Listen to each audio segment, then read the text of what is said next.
দেখছি।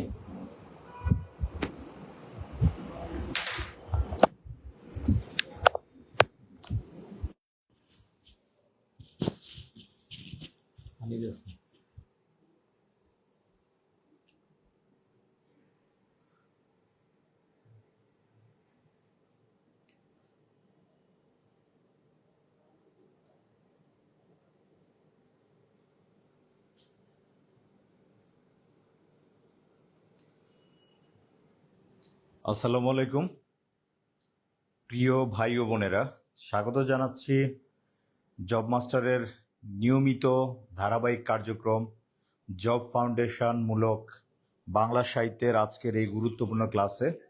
এই ক্লাসটিতে যারা যুক্ত হয়েছেন বা পরবর্তীতে যুক্ত হবেন তাদেরকে আমার পক্ষ থেকেও আন্তরিক শুভেচ্ছা এবং অভিনন্দন। আজকের ক্লাসটি একটু অন্য ধাঁচের, অর্থাৎ অন্যভাবে ক্লাসটা নেওয়ার ট্রাই করবো ইনশাল্লাহ। তো আপনাদেরকে যেটা বলতে চাই, যারা যেখান থেকে ক্লাসটা দেখছেন, আজকের ক্লাসটা হবে প্রিলি এবং লিখিত, দুইটা বেসমেন্টের উপরে ভিত্তি করে আজকের এই ক্লাসটা হবে। সো আপনাদের কাজ হবে একটাই, সেটা হচ্ছে ক্লাসটা মনোযোগ দিয়ে শুনেন। এই ক্লাসটার উপরে বাংলাদেশে অনেক টিচার ইতোমধ্যে ক্লাস নিয়েছে। তো এই ক্লাসটা আমিও নিয়েছি, বাট আমার ক্লাসটার ব্যতিক্রমটা কোথায়, এবং ক্লাসটা বাংলা সাহিত্যের চর্যাপদ ক্লাসটা কি এতটা কঠিন যতটা আপনি কঠিন মনে করেন, এবং বাংলা সাহিত্যের আদ্যপান্ত এক কথায় যতটুক দরকার, প্রয়োজনীয় জায়গা যতটুক, ঠিক ততটুক জায়গা নিয়ে আজকের এই ক্লাসটা হবে। সো আরেকটা বিষয় আপনাদেরকে অ্যানসার করতে চাই, আজকের এই ক্লাসটা থেকে বিসিএস প্রিলিতে পরীক্ষা হয় এবং রিটেনে পরীক্ষা হয় এবং বিভিন্ন চাকরি পরীক্ষায় ভাইবাও এই জায়গা থেকে প্রশ্ন হয়। আজকের ক্লাসটা শুধু ক্লাস না ভাই, এটা আমাদের একটা ইতিহাস, এটা আমাদের একটা ঐতিহ্য। সো এটা সম্পর্কে আমাদের সম্যক ধারণা না থাকলেও যতটুকু আমাদের পরীক্ষার জন্য দরকার ঠিক ততটুকু আজকের ক্লাসে আমরা আলোচনা করব। আমি আমার দীর্ঘ অভিজ্ঞতা থেকে যেটা বলতে পারি সেটা আজকের এই ক্লাসটা ইন ডিটেলস পড়ানোর ট্রাই করব আমি। কারণটা আমি আপনাদেরকে যেটা বলতে চাই, আমরা সবগুলা প্ল্যাটফর্মে দেখেছি বাংলা সাহিত্যের ইতিহাস চর্যাপদ থেকে ক্লাস। চর্যাপদ শুরু করার আগে আমি আরো কয়েকটা টপিকস পড়ে আসব, যে টপিকসগুলো আপনাদের জন্য ডেফিনেটলি অনেক বেশি গুরুত্বপূর্ণ। সো আপনাদের বেসিকটা একেবারে ক্লিয়ার হয়ে যাবে আজকে ক্লাস থেকে, কথা না বাড়িয়ে সো আপনারা একটু ক্লাসটাতে মনোযোগ দেন। সো আমি চলে গেলাম সরাসরি যে টপিকসটার মধ্যে, সেটা একটু দেখেন। বাঙালি জাতির উদ্ভব। বাঙালি জাতির উদ্ভবটা হয়েছে কোন জায়গা থেকে? সহজ কথা যদি বলতে চাই আপনাকে, দেখবেন শর্টকাটের দিন শেষ। সো ডিপলিতে হয় এখন বিসিএস। শর্টকাটের দিন শেষ, ডিপলিতে হয় বিসিএস। বিসিএস পরীক্ষায় এই প্রশ্নটা এইভাবে লিখিত আকারে আসতে পারে, বা আপনার যে কোনো ভাইবা পরীক্ষায় এই প্রশ্নটা আসতে পারে যে বাঙালি জাতির উদ্ভব সম্পর্কে বলুন। বাঙালি জাতির উদ্ভব সম্পর্কে বলুন, এই প্রশ্নটা ধরেন পরীক্ষায় রিটেন হিসাবে আসলো। রিটেন প্রশ্নটাকে আমি লিখলাম WQ, মানে রিটেন প্রশ্ন। বাঙালি জাতির উদ্ভব সম্পর্কে লিখুন, এটা নম্বর হবে বিসিএস এ আসলে লিখিতে নাম্বার হবে কত নম্বর? 3 নম্বর। তো এই জায়গাটা নিয়ে আমি কিছু বকবক করব, আপনি একটু শুনে রাখবেন। সমগ্র বাঙালি জনগোষ্ঠীকে দুইটা ভাগে ভাগ করা যায়, যেমন আমরা এইভাবে ভাগ করতে পারি, বলার জন্য বলা, মনে রাখার জন্য মানে বলা। যেমন আমাদের টোটাল বাংলাদেশের লোকজনকে দুইটা ভাগে ভাগ করা যাইতো একটা সময়, একটা আওয়ামী লীগ আর এটা বিএনপি, বেশিরভাগ ক্ষেত্রে মানে বুঝানোর জন্য বা মনে করার জন্য। তো তদ্রুপ ভাবে আমি বললাম বাঙালি জনগোষ্ঠীকে দুইটা ভাগে ভাগ করা যায়। কয়টা ভাগে ভাগ করা যায়? সমগ্র বাঙালি জনগোষ্ঠীকে বেসিক্যালি দুইটা ভাগে ভাগ করা যায়। একটা প্রাক আর্য বা অনার্য জনগোষ্ঠী, একটা নাম কি বলেন তো? প্রাক আর্য বা অনার্য জনগোষ্ঠী। প্রাক আর্য বা অনার্য জনগোষ্ঠী, জাস্ট এতটুকু লিখলাম, প্রাক আর্য বা অনার্য জনগোষ্ঠী। প্রাক আর্য বা কোন জনগোষ্ঠী? অনার্য জনগোষ্ঠী। নাম্বার 2 আর্য জনগোষ্ঠী। নাম্বার 2 আর্য জনগোষ্ঠী। নাম্বার 2টার নাম আর্য জনগোষ্ঠী। আমি একটু কথাগুলো বলছি, আপনারা একটু মনোযোগ দিয়ে শুনেন। প্রাক আর্য, প্রাক মানে কি? আগে। যেমন আমরা পড়ি না টেস্ট পরীক্ষা, এর আগে প্রি টেস্ট। তার মানে হচ্ছে প্রাক মানে কি আগে, কার আগে? আর্যদের আসার আগে। যারা আর্যদের আগে এসেছিল তাদেরকে বলা হয় অনার্য। আবার তাদেরকে আমরা কি বলতে পারি? প্রাক আর্য বা অনার্য জনগোষ্ঠী। এটা হচ্ছে একটা পার্ট।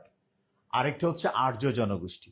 বেসিক্যালি বাঙালি জাতির উদ্ভব হয় বা সমগ্র বাঙালি জনগোষ্ঠীকে দুইটা ভাগে ভাগ করা যায়। একটা হচ্ছে প্রাক আর্য বা অনার্য জনগোষ্ঠী, নাম্বার 2 হচ্ছে আর্য জনগোষ্ঠী। That's it. দুইটা বিষয় মাথা রাখেন। নাম্বার 2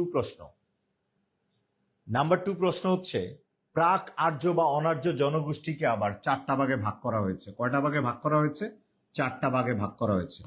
বা প্রাক আর্য বা অনার্য জনগোষ্ঠীকে কয় ভাগে ভাগ করা হয়েছে? 4টা ভাগে ভাগ করা হয়েছে। যদি আমি আপনাকে বলতে চাই সেটা একটু খেয়াল করেন। মুসলমানের খোলাফায়ে রাশিদিন কয়জন? 4 জন। কয়জন? 4 জন। দ্যাটস ইট, মনে রাখেন। আবার ব্যাকরণের প্রধান আলোচ্য বিষয় কয়টা? 4টা। ব্যাকরণের প্রধান আলোচ্য বিষয় কয়টা? 4টা। ব্যাকরণের প্রধান আলোচ্য বিষয় কয়টা? 4টা। তদ্রূপ ভাবে প্রাক আর্য বা অনার্য জনগোষ্ঠীকে আবার কয়টা ভাগে ভাগ করা হয়েছে? 4টা ভাগে ভাগ করা হয়েছে। আজকের ক্লাসটার মধ্যে আপনারা পেয়ে যাবেন কিভাবে মনে রাখা যায়, কঠিন বিষয়গুলা কিভাবে মনে রাখা যায় এই সম্পর্কে একটা দিক নির্দেশনা আজকের এই ক্লাস থেকে পেয়ে যাবেন। তাইলে খেয়াল করেন আমি কি বুঝাইতে পারছি? আবার বলছি, প্রাক আর্য বা অনার্য জনগোষ্ঠী কয়ভাবে ভাগ করা যায়? 4টা ভাগে ভাগ করা যায়। এই 4টা ভাগকে আমি টেকনিক্যালি কিভাবে মনে রাখবো? যেমন বাংলাদেশের কোনো একটা মানুষ সবচেয়ে বেশি যে কথাটা শুনে, নেগেটিভ কথাটা সবচেয়ে বেশি শুনে। কোন কথাটা সবচেয়ে বেশি শুনে? নেগেটিভ কথাটা। যেমন হচ্ছে বিডি। বিডি মানে কি? বাংলাদেশ। বাংলাদেশের মানুষগুলা সবচেয়ে বেশি যে কথাটা শুনে এটার নাম হচ্ছে কি? নেগেটিভ কথা না। যেমন ধরেন আপনি একটা বিজনেস করতে গেছেন, প্রথমে বলবে যে না তোমার দ্বারা বিজনেস হবে না। তুমি পড়ো হচ্ছে ডিগ্রিতে, এই তোমার দ্বারা বিসিএস হওয়া যাবে না। আরে ভাই ডিগ্রিতে পড়েও তো ভাই বিসিএস ক্যাডার হয়েছে, ন্যাশনাল ইউনিভার্সিটিতে পড়েও তো বিসিএস ক্যাডার হয়েছে না? তার মানে হচ্ছে সবচেয়ে বেশি নেগেটিভ কথা শোনা হয় বা যে কোনো কাজের শুরুতে কোথায়? বাংলাদেশে। তাইলে আমি এই বিডি, বিডি মানে কি? বাংলাদেশ, না মানে কি? নেগেটিভ। এই বিতে বুঝলাম হচ্ছে আমি বোর্ড চিনিও। বিতে কি বুঝলাম বলতো? বোর্ড চিনিও, একটা বোর্ড চিনিও। ডিতে কি বুঝলাম বলেন তো? দ্রাবিড়। দ্রাবিড় নামে ইন্ডিয়ার একজন বিখ্যাত প্লেয়ার আছে, রাহুল দ্রাবিড়। এনতে হচ্ছে নেয়ামুল্লাহ, এনতে মানে হচ্ছে নেগ্রিটো। এনতে মানে কি বলেন তো? Negrito, Negrito. আর এতে কি? আওয়ামী লীগ না, এতে বুঝবো হচ্ছে অস্ট্রিক। এতে কি বুঝবো বলেন তো? অস্ট্রিক। আচ্ছা, তার মানে খেয়াল করেন বিডি মানে কি? বাংলাদেশ। এনে না মানে কি বলতো? নেগেটিভ।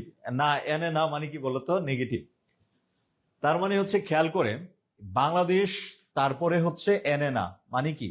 বুঝলাম।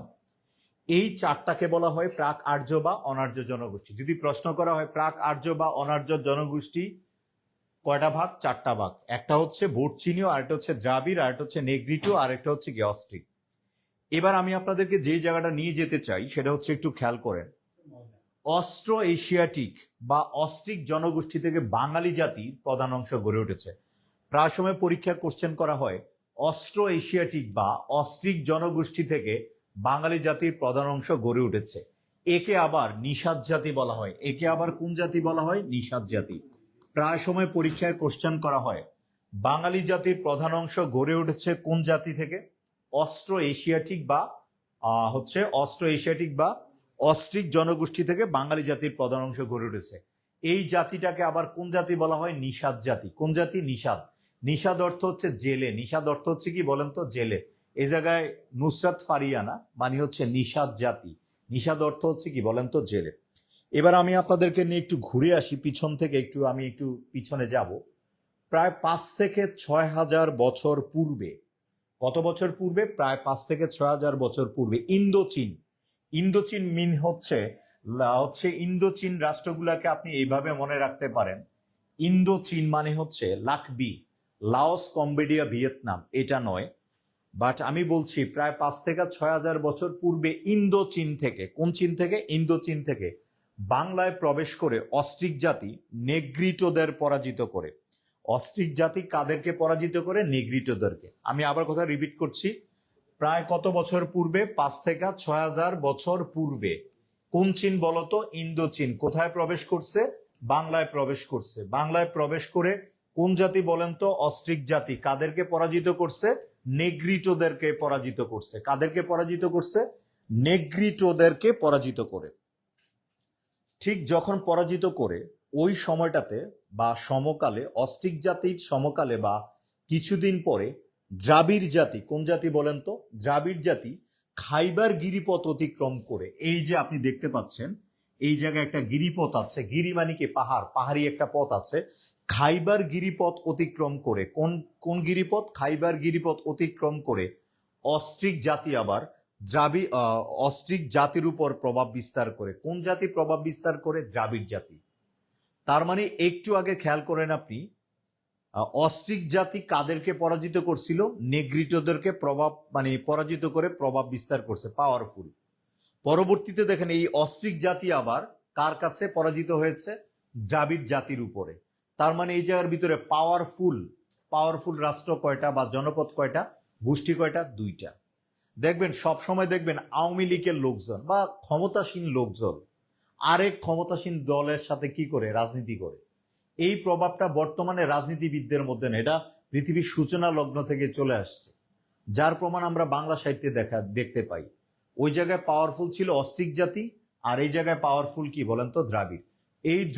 এই দুই জাতি মিলে পরবর্তীতে আর্য পূর্ব বাঙালি জাতি গড়ে তোলে। পরবর্তীতে কোন জাতি? আর্য পূর্ব বাঙালি জাতি গড়ে তোলে। তো এতক্ষণ আমি আপনাদের সাথে যা শেয়ার করলাম জাস্ট একটু ইন এ নাটশেল বলার ট্রাই করছি। দেখেন, সমগ্র বাঙালি জনগোষ্ঠী, যেমন আমরা হিন্দু মুসলমান দুই ভাগে ভাগ করতে পারি, বা আওয়ামী লীগ বিএনপি বা বিএনপি জামাত যেভাবে ভাগ করতে পারি, তদ্রুপ ভাবে সমগ্র বাঙালি জনগোষ্ঠীকে কয়টা ভাগে ভাগ করা যায়? দুইটা। একটা হচ্ছে প্রাক আর্য বা অনার্য জনগোষ্ঠী, আর একটা হচ্ছে আর্য জনগোষ্ঠী। আর্য জনগোষ্ঠীকে কয়টা ভাগে ভাগ করা যায়? চারটা। আবার অনেকেই বলতেছে কমেন্টসে যে ভাই হচ্ছে একটা পুরুষও চারটা বিয়ে করতে পারে। আরে ভাই, পুরুষ মানুষ, তোমার বিয়ে করার কথা, সাইডটার কথা বলছে, কিন্তু ঠিক মতো যে আসরের নামাজ সাইড রাখাত, এটাও তো ঠিক মতো পড়ো কিনা, এটাও তো দেখবার বিষয়। তার মানে হচ্ছে খেয়াল করেন, আর্য জনগোষ্ঠীকে কয়টা ভাগে ভাগ করা হয়েছে? আর্য জনগোষ্ঠীকে ভাগ করা হয় না, ভাগ করা হয়েছে প্রাক আর্য বা অনার্য জনগোষ্ঠীকে চারটা ভাগে ভাগ করা হয়েছে। এরপরে হচ্ছে যেটা বলছিলাম, বাঙালি জাতির প্রধান অংশ গড়ে উঠেছে অস্ট্রো এশিয়াটিক বা অস্ট্রিক জনগোষ্ঠী থেকে গড়ে উঠেছে। এরপরে বলেছিলাম একে আবার নিষাদ জাতি বলে, নিষাদ মানে হচ্ছে জেলে। এরপরে হচ্ছে ইন্দোচীন থেকে বাংলায়, বাংলা থেকে হচ্ছে বাংলা থেকে কারা বলেন তো?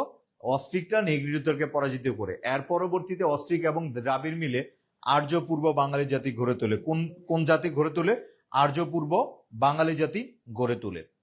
এবার আমি আপনাদেরকে আরো কয়েকটা বিষয় একটু খেয়াল করতে চাই, যেহেতু হচ্ছে আমি চাই আমার এই ক্লাস থেকে যে কোনো প্রশ্ন ইনশাল্লাহ পরীক্ষা আসলে আপনি যদি উত্তর করতে পারবেন। ডক্টর ভূপেন্দ্রনাথ দত্ত একজন রাইটার। ভূপেন্দ্রনাথ দত্ত, ডক্টর ভূপেন্দ্রনাথ দত্ত বাংলার ইতিহাসের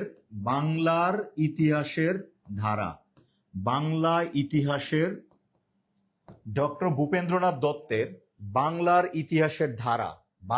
ইতিহাসের ধারা গ্রন্থে দেখিয়েছেন, মানে হচ্ছে ভূপেন্দ্রনাথ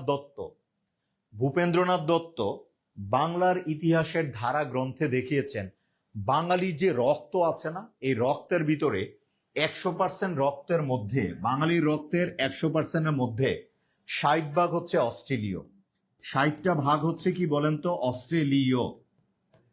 60 ভাগ হচ্ছে অস্ট্রেলীয়, 20 ভাগ হচ্ছে মঙ্গোলীয়, 20 ভাগ হচ্ছে কি বলেন তো? মঙ্গোলীয়, 15 ভাগ হচ্ছে নেগ্রিটো, 15 ভাগ হচ্ছে নেগ্রিটো, আর বাকি অন্যান্য পার্সেন্ট মিলে বাঙালি রক্তের মিশ্রণ গড়ে উঠেছে। এখন পরীক্ষায় প্রশ্ন আসতে পারে যে বাংলার ইতিহাসের ধারা গ্রন্থটা রাইটার কে? রাইটারটার নাম হচ্ছে ভূপেন্দ্রনাথ দত্ত। কোন দত্ত? ভূপেন্দ্রনাথ দত্ত। কোন দত্ত? ভূপেন্দ্রনাথ দত্ত।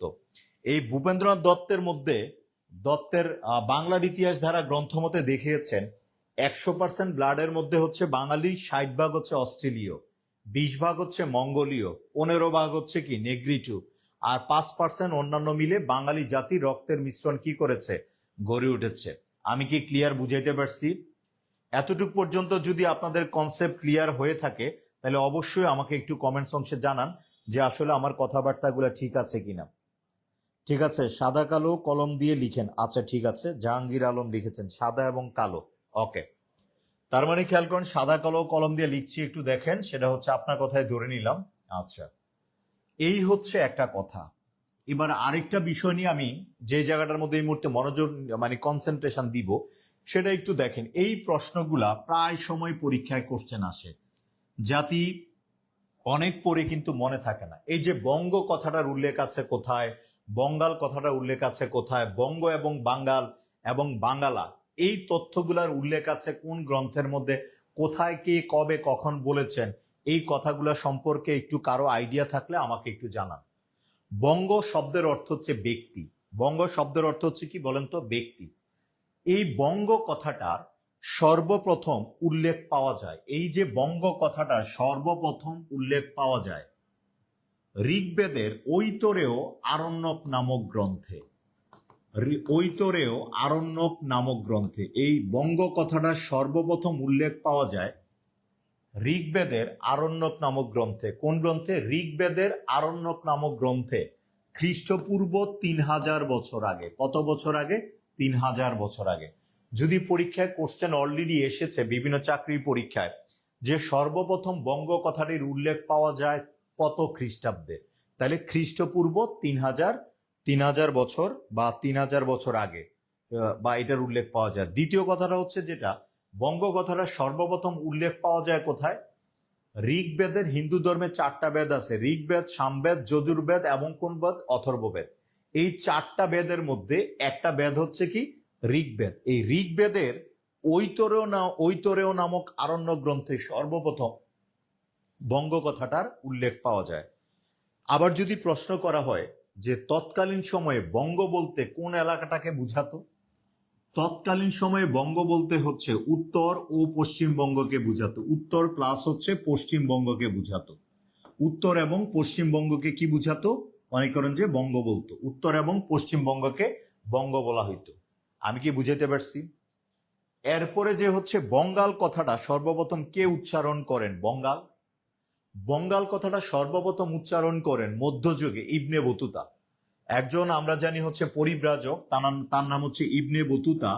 এই ইবনে বতুতা মধ্যযুগে প্রথম এই বঙ্গাল কথাটা উচ্চারণ করেন। প্রায় সময় চাকরি পরীক্ষা আসে যে বঙ্গাল শব্দটা প্রথম কে উচ্চারণ করেন, তাহলে উত্তরটা হবে ইবনে বতুতা মধ্যযুগে প্রথম বঙ্গাল কথাটি কি করেন? উচ্চারণ করেন। আমি কি বুঝাইতে পারছি? এরপরে আরেকটা প্রশ্ন দেখেন হচ্ছে বঙ্গ এবং বাঙ্গাল। বঙ্গ এবং বাঙ্গাল এই কথাটির উল্লেখ রয়েছে কোথায়? এটা সম্পর্কে যদি আমি বলতে চাই, বঙ্গ এবং বঙ্গাল কথাটির উল্লেখ পাওয়া যায়, উল্লেখটা পাওয়া যায় বেসিক্যালি শামস ই সিরাজ তবকিয়া রচিত। আবার বলছি, শামস ই সিরাজ তবকিয়া রচিত তারিখ ই ফিরোজ শাহী গ্রন্থে সর্বপ্রথম এই গ্রন্থগুলোর উল্লেখ পাওয়া যায়, মানে সরি এই শব্দগুলির উল্লেখ পাওয়া যায়। তাহলে আমি একটু লিখছি, শামস ই সিরাজ তবকিয়া, শামস ই সিরাজ তবকিয়া, শামস ই সিরাজ তবকিয়া, শামস ই সিরাজ তবকিয়া রচিত তারিখ ই ফিরোজ শাহী গ্রন্থে, তারিখ ই ফিরোজ শাহী গ্রন্থে, তারিখ ই ফিরোজ শাহী গ্রন্থে সর্বপ্রথম বঙ্গ এবং বাঙ্গাল শব্দগুলির উল্লেখ পাওয়া যায়। আমি আপনাদের একটা কথা বলি, আমার তথ্যগুলো আনকমন না, বাট এগুলো পরীক্ষা আসে। পরীক্ষা আসছে বিদায় নেয়ামুল স্যার ক্লাসে আপনাদের সাথে বলছে। অনেকের কাছে মনে হইতে পারে ভাই এত তথ্য উপাত্ত পড়া দরকার কেন?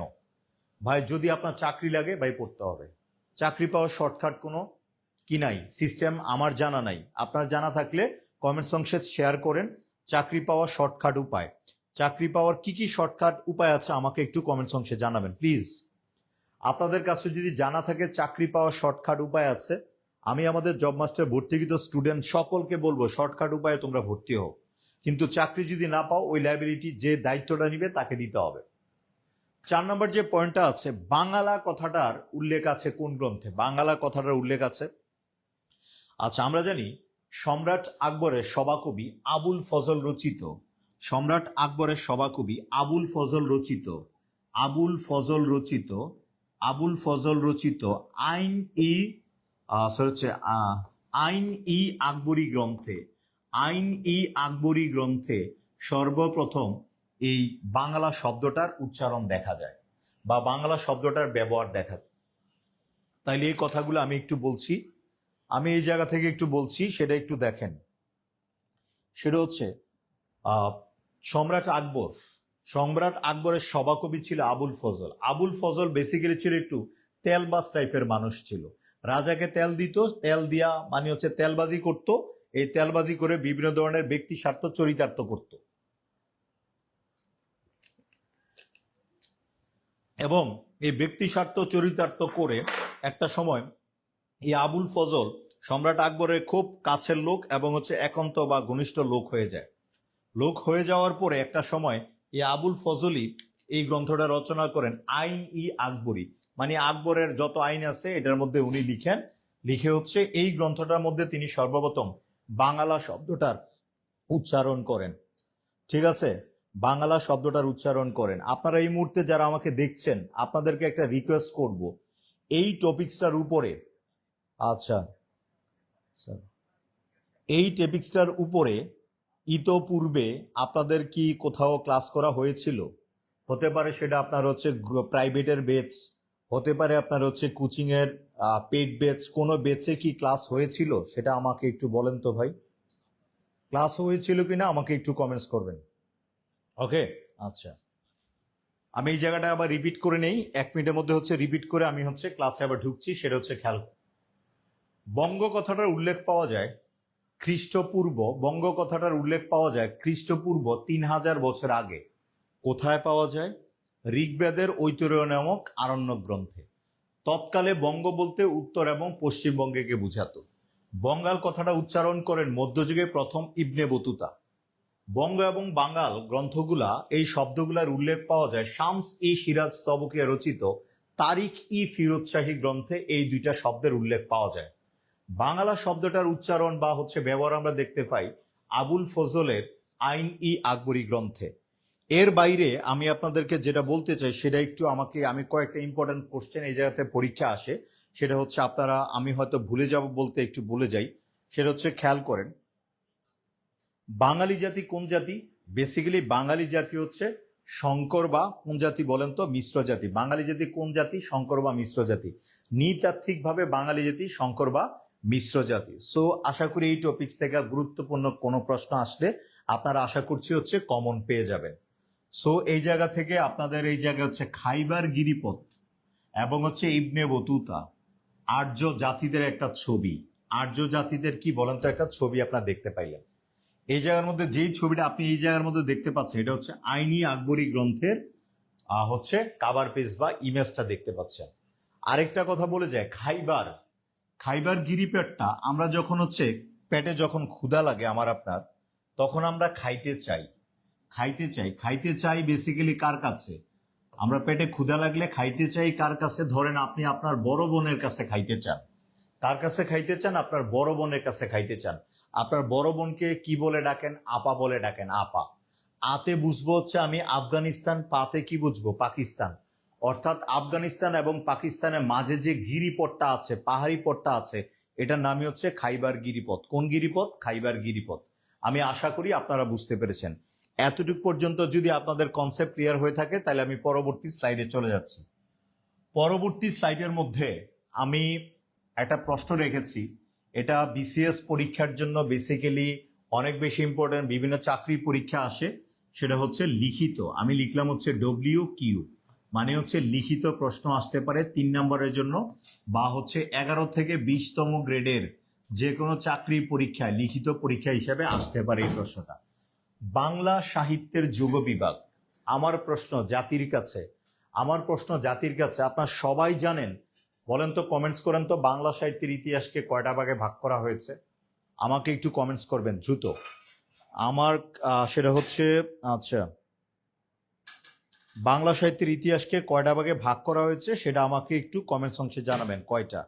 আমি জানি আপনারা জানেন বাংলা সাহিত্যের ইতিহাসকে কয়টা ভাগে ভাগ করা হয়েছে, সেটা আপনারা প্রত্যেকেই জানেন, কিন্তু আমার জানার বিষয় হচ্ছে কয়টা ভাগে ভাগ করা হয়েছে সেটা আপনারা একটু জানেন, বাট কিসের ভিত্তিতে ভাগ করা হয়েছে? পলিটিক্যালি, ধর্ম, অর্থনীতি, নারী পুরুষ, হিন্দু মুসলমান, রাজনৈতিক দল, কিসের ভিত্তিতে ভাগ করেছে? আওয়ামী লীগ বিএনপি জামাত, কিসের ভিত্তিতে ভাগ করা হয়েছে?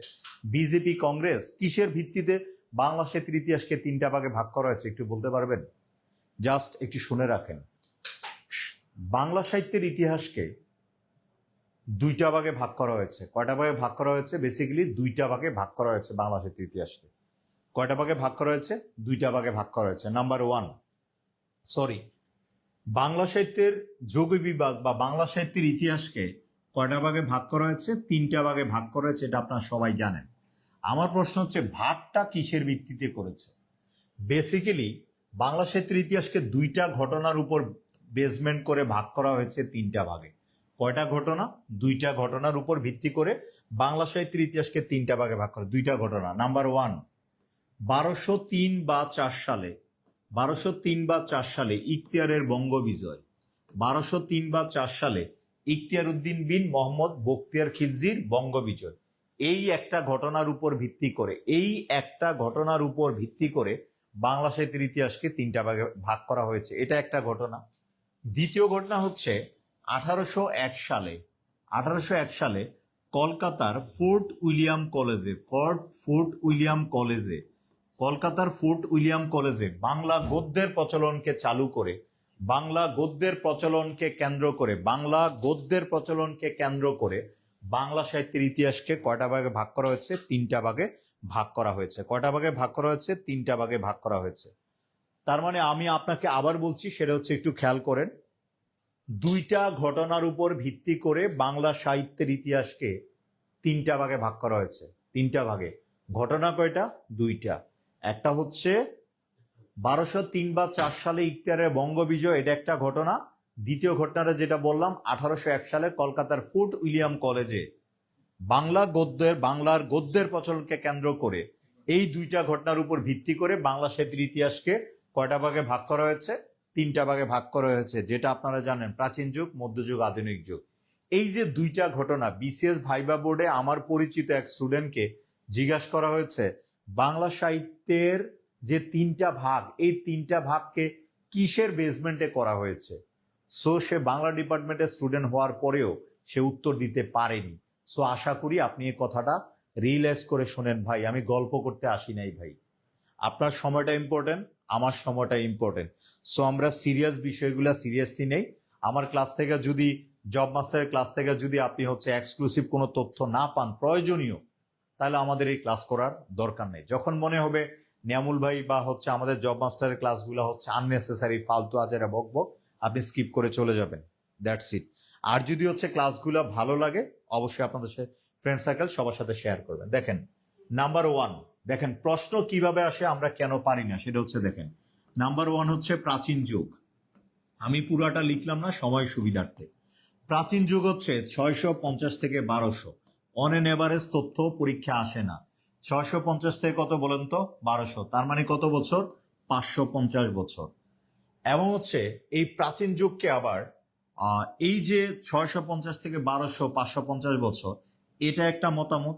আরেকটা মতামত আছে 950 থেকে 1200।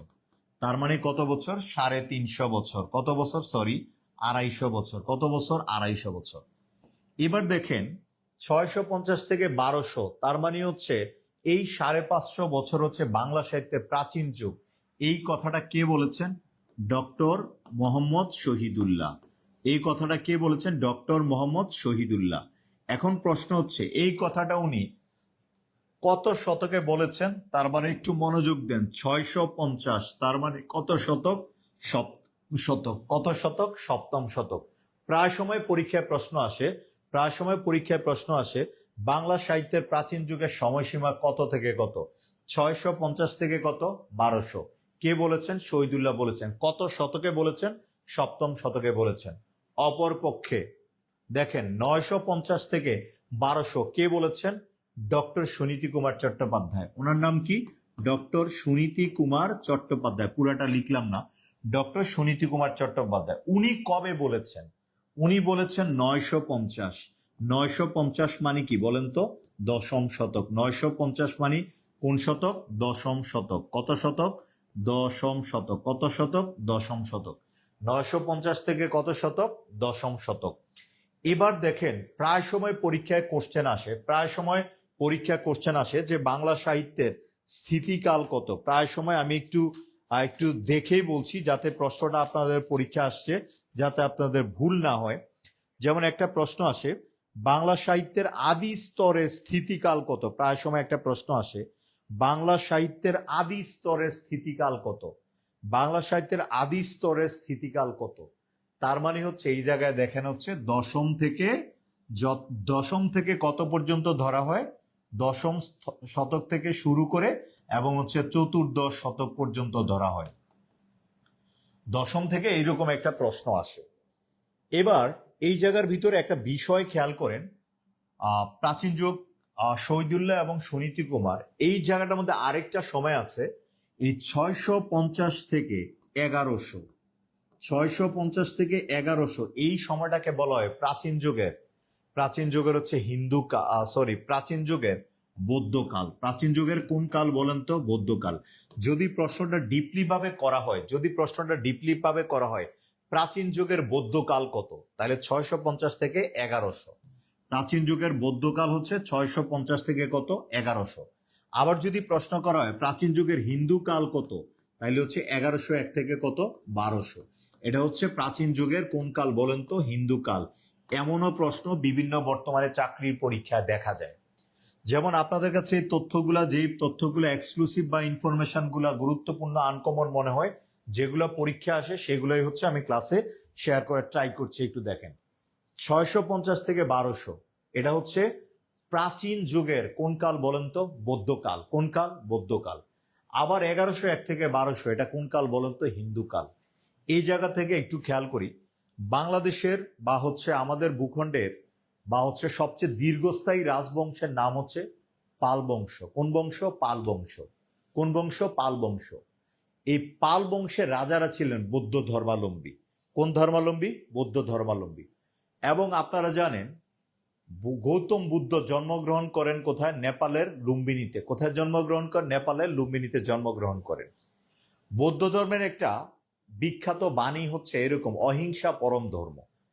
তো বৌদ্ধ ধর্মাবলম্বী পাল বংশের রাজারা ছিলেন ধর্মের প্রতি কট্টর ছিলেন না, মানে কট্টরপন্থী ধর্ম অনুসারী ছিলেন না। কারা? বৌদ্ধ ধর্মের রাজারা। অপরপক্ষে বৌদ্ধদের পরে কারা আসছে? পালদের পরে যে রাজবংশ এসেছে সেটার নাম কোন বংশ? সেন বংশ। কোন বংশ? সেন বংশ। সেন বংশ মানে কারা? হিন্দুরা। সেন বংশ কারা বলেন তো? হিন্দুরা। বর্তমানে যে সকল হিন্দুরা আমার ক্লাসটা দেখছেন তাদেরকে বলছি, সেটা হচ্ছে তৎকালীন সময়ের হিন্দুরা, মানে বর্তমান সময়ের হিন্দুদেরকে বলছি না। তৎকালীন সময় হিন্দুরা, বিশেষ করে সেন বংশের রাজারা ছিল একটু মার কাট টাইপের লোক। মার কাট টাইপের লোক ছিল। কারা বলেন তো? হিন্দুরা। ওই সময় হিন্দু কাল ছিল হচ্ছে চর্যাপদের 1101 থেকে কত বলেন তো? 1200। 1101 থেকে কত বলেন তো? 1200। আমি কি বুঝাতে পারছি? এবার দেখেন আপনি, প্রাচীন যুগটা মোটামুটি আমি আপনাকে একটু ক্লিয়ার করে দিলাম। এবার দেখেন নাম্বার 2 হচ্ছে মধ্যযুগ। মধ্যযুগ থেকে আমি আপনাকে দুইটা তথ্য দিয়া দ্রুত এই জায়গাটা থেকে একটু বেরোবো, কারণ আমি একটু ডিটেলস পড়ানোর চেষ্টা করছি। সেটা হচ্ছে মধ্যযুগ। মধ্যযুগকে আজকে ইন ডিটেলস বললাম না। মধ্যযুগ হচ্ছে 1201 থেকে 1800। 1201 থেকে 1800 সমান সমান কত বছর? 600 বছর। এই 1201 থেকে 1800 এই সময়টাকে মধ্যযুগ। এবার এই মধ্যযুগের মধ্যে আবার কয়েকটা ভাগ আছে। শ্রী চৈতন্য দেবের জীবনী গ্রন্থের উপর ভিত্তি করে মধ্যযুগকে আবার 3টা ভাগে ভাগ করা হয়েছে। শ্রী চৈতন্য দেব, শ্রী মানে হচ্ছে শ্রী মানে হচ্ছে উপাধি, আর চৈতন্য মানে হচ্ছে সেন্স। শ্রী চৈতন্য দেবের জীবনের উপর ভিত্তি করে মধ্যযুগকে কয়টা ভাগে ভাগ করা হয়েছে? 3টা ভাগে ভাগ করা হয়েছে। শ্রী চৈতন্য দেবের জীবনের উপর ভিত্তি করে মধ্যযুগকে বেসিক্যালি কয়টা ভাগে ভাগ করা হয়েছে? 3টা ভাগে ভাগ করা হয়েছে। একটা ভাগের নাম হচ্ছে প্রাক চৈতন্য যুগ, একটা হচ্ছে প্রাক চৈতন্য যুগ। একটু খেয়াল করেন, দেখেন প্রশ্ন কোন জায়গা থেকে আসে। প্রাক চৈতন্য যুগ না, 1 নাম্বার। নাম্বার 2 হচ্ছে চৈতন্য যুগ। নাম্বার 3 হচ্ছে চৈতন্য পরবর্তী যুগ। চৈতন্য পরবর্তী যুগ। প্রাক চৈতন্য যুগটা কখন? মানে শ্রী চৈতন্য দেবের জন্মের আগের। প্রাক চৈতন্য যুগটা হচ্ছে শ্রী চৈতন্য দেবের জন্মের আগের বয়সটা হচ্ছে এটা।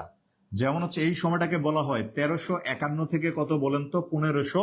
আর চৈতন্য যুগটা হচ্ছে 1501 থেকে কত? 1600। 1501 থেকে কত? 1600।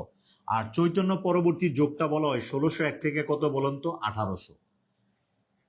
শ্রী চৈতন্যদেব বাংলা সাহিত্যে একটি লাইন বা পংক্তি না লিখেও বাংলা সাহিত্যে তার নামে একটি যোগের সৃষ্টি করা হয়েছে। এই শ্রী চৈতন্যদেবের জীবনী গ্রন্থগুলাকে শ্রী চৈতন্য, যেমন দেখেন হচ্ছে যারা বিএনপির মতাদর্শে বিশ্বাসী, জিয়াউর রহমানকে তারা হচ্ছে আদর্শ ধারণ করে লালন করে আওয়ামী লীগের যারা যার যারটা করে। তো only one and only king Khan Shakib Khan না, one and only Shri Chaitanya দেবের জীবনী গ্রন্থগুলাকে বলা হয় করচা। শ্রী চৈতন্য দেবের জীবনী গ্রন্থগুলাকে কি বলা হয়? করচা বলে। শ্রী চৈতন্য দেবের জীবনী গ্রন্থগুলাকে কি বলা হয়? করচা। প্রায় সময় একটা প্রশ্ন এসেছে, প্রায় সময় একটা পরীক্ষা কোশ্চেন আসছে যে শ্রী চৈতন্য দেবের জীবনী গ্রন্থগুলাকে কি বলে? করচা বলে। কি বলে? করচা। শ্রী চৈতন্য দেবের জীবনী গ্রন্থগুলাকে কি বলে? করচা বলে। আবার হচ্ছে প্রায় সময় পরীক্ষায়, বিসিএস পরীক্ষায় রিটেনে একটা প্রশ্ন আসে হচ্ছে যে হচ্ছে শ্রী চৈতন্য দেব যখন বৃন্দাবনে ছিলেন তা বা হচ্ছে থাকাকালীন সময় তার 6 জন সহকারী ছিলেন। এবার হচ্ছে শরবিন্দু গোস্বামী, এই 6 জন তার সহকারী কে বলা হচ্ছে শরবিন্দু গোস্বামী। এগুলো নিয়ে আমরা পরবর্তী কথা বলবো। এই জায়গা থেকে যেটা বলতে চাই, এটা গেল হচ্ছে শ্রী চৈতন্য দেবের হচ্ছে জীবনের উপর ভিত্তি করে মধ্যযুগে ভাগ করা হয়েছে। এর বাইরেও মধ্যযুগের 1201 থেকে 1350, এই 150 বছর বয়সটাকে বলা হয় বাংলা সাহিত্যের অন্ধকার যুগ। বাংলা সাহিত্যের কোন যুগ? অন্ধকার যুগ। বাংলা সাহিত্যের কোন যুগ বলা হয়? অন্ধকার যুগ। বাংলা সাহিত্যের কোন যুগ বলা হয়? অন্ধকার যুগ। আরেকটা দুইটা তথ্য দিয়ে রাখি, অন্ধকার যুগের দুইটা বিখ্যাত বাগধারা আছে, একটা হচ্ছে মগের মূল্যক, আরেকটা হচ্ছে তুর্কি নাচন। জাস্ট একটু মাথায় লিখে রাখবেন, অন্ধকার যুগের দুইটা বিখ্যাত বাগধারা আছে, একটা হচ্ছে মগের মূল্যক, আরেকটা কি বলেন তো? তুর্কি নাচন। রাজা শশাঙ্ক যখন মারা যান, মারা যাওয়ার পরে তার মৃত্যুর পরবর্তী সময়ে সবাই হচ্ছে নিজেকে হচ্ছে রাজা বলে দাবি করতে চাইলেন, যাদের ক্ষমতা আছে, এবং হচ্ছে মাৎসনায় হচ্ছে মানে দুর্বলের উপর সবলের অত্যাচার, যার ক্ষমতা আছে, এরকম কিছু একটা মগের মূল্যক আর হচ্ছে তুর্কি নাচন। প্রায় সময় পরীক্ষায় কোশ্চেন আসে অন্ধকার যুগের দুটি বাগধারা, অন্ধকার যুগের দুটি বিখ্যাত বাগধারা কি কি, এটাও দেখা যায়। একটা হচ্ছে মগের মূল্যক, আরটা হচ্ছে কি বলেন তো? তুর্কি নাচন। আমি কি বুঝাইতে পারছি? আচ্ছা, এবার তাহলে নেক্সট হচ্ছে 3 নম্বর যে যুগটা হচ্ছে আধুনিক যুগ। আধুনিক যুগটা সম্পর্কে একটু বললে আমাকে বলতে হবে 3 নাম্বার, সেটা হচ্ছে আধুনিক যুগটা হচ্ছে 1801 থেকে বর্তমান। আধুনিক যুগটা হচ্ছে 1801 থেকে কত? 1801 থেকে বর্তমান। এই জায়গা থেকে আমি একটু কথা বলবো। আধুনিক যুগটা হচ্ছে 1801 থেকে কত বলেন তো? বর্তমান। এটা হচ্ছে কোন যুগ বলেন তো? আধুনিক যুগ। এই জায়গার ভিতরে আধুনিক যুগকে আবার কয়েকটা ভাগে ভাগ করা হয়েছে। আধুনিক যুগকে একটা হচ্ছে প্রস্তুতি পর্ব, বিকাশ পর্ব, এরকম ব্যাপারগুলো আছে। একটা হচ্ছে রবীন্দ্র পর্ব, আর হচ্ছে রবীন্দ্র পরবর্তী পর্ব। তার হচ্ছে প্রস্তুতি পর্ব, বিকাশ পর্ব, রবীন্দ্র পর্ব, রবীন্দ্র পরবর্তী পর্ব। তবে বর্তমানে বাংলা সাহিত্যে চলছে উত্তর আধুনিক কাল। তবে বর্তমানে বাংলা সাহিত্যে কি চলছে? উত্তরাধুনিক কাল। উত্তর আধুনিক কাল। এই উত্তর আধুনিক কাল চলছে বাংলা সাহিত্যে 1990 সালের পর থেকে বর্তমান এই সময় পর্যন্ত। ঠিক আছে, বর্তমান সাল পর্যন্ত। বিশেষ করে হুমায়ুন আহমেদ থেকে শুরু করে বাংলা সাহিত্যটা একটু নতুন ধাঁচে বা নতুন ঢঙ্গে বা নতুন মাত্রায় হচ্ছে যাত্রা শুরু করেছে হুমায়ুন আহমেদের হচ্ছে ওই সময় থেকে, অর্থাৎ 1990 থেকে বর্তমান এই সময় পর্যন্ত বাংলা সাহিত্যে কি বলা হয় বলেন তো? হচ্ছে উত্তর আধুনিক কাল চলছে। তো এই জায়গা থেকে আরেকটা কথা আমি আপনাদেরকে বলতে চাই, প্রায় সময় পরীক্ষায় প্রশ্ন আসে যে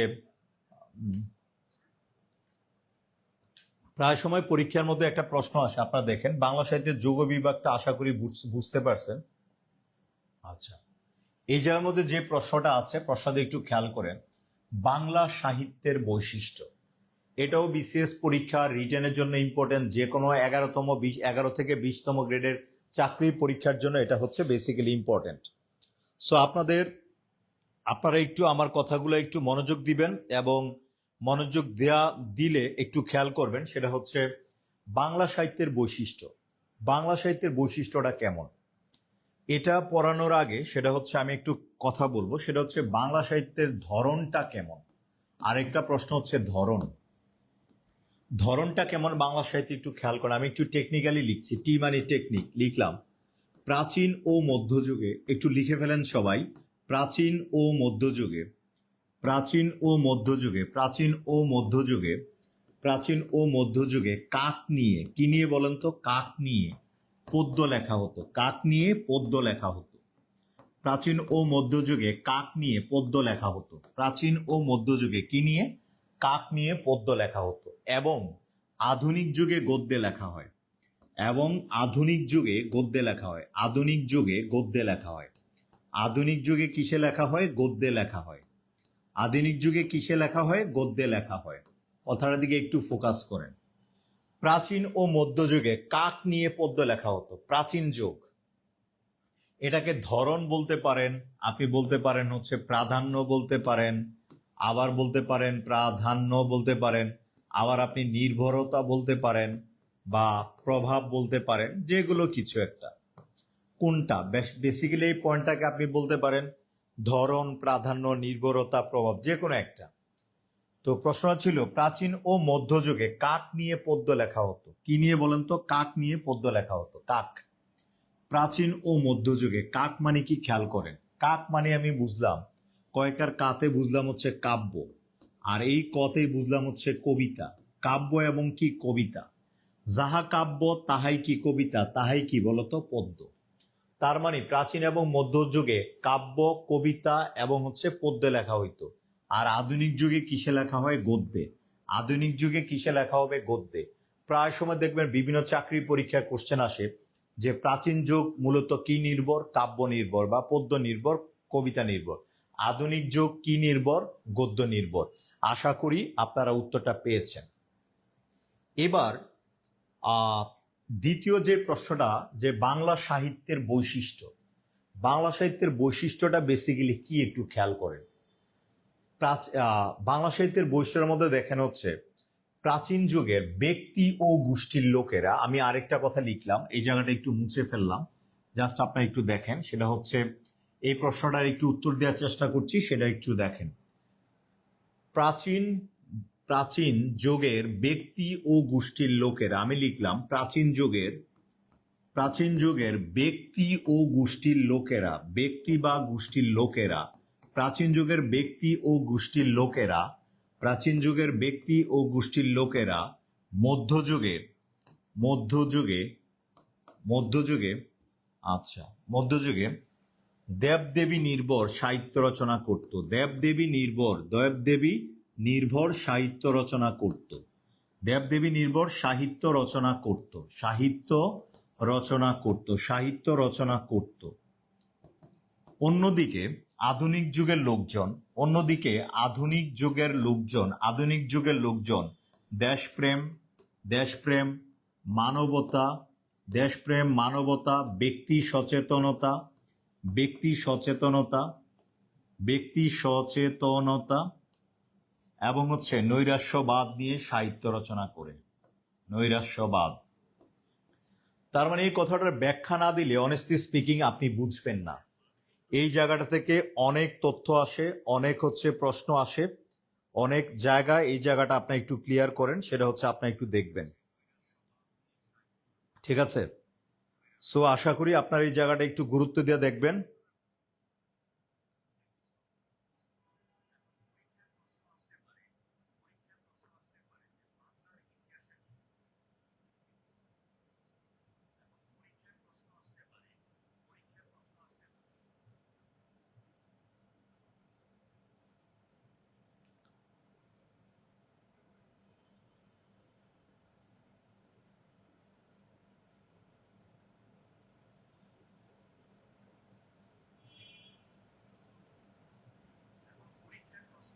ঠিক আছে?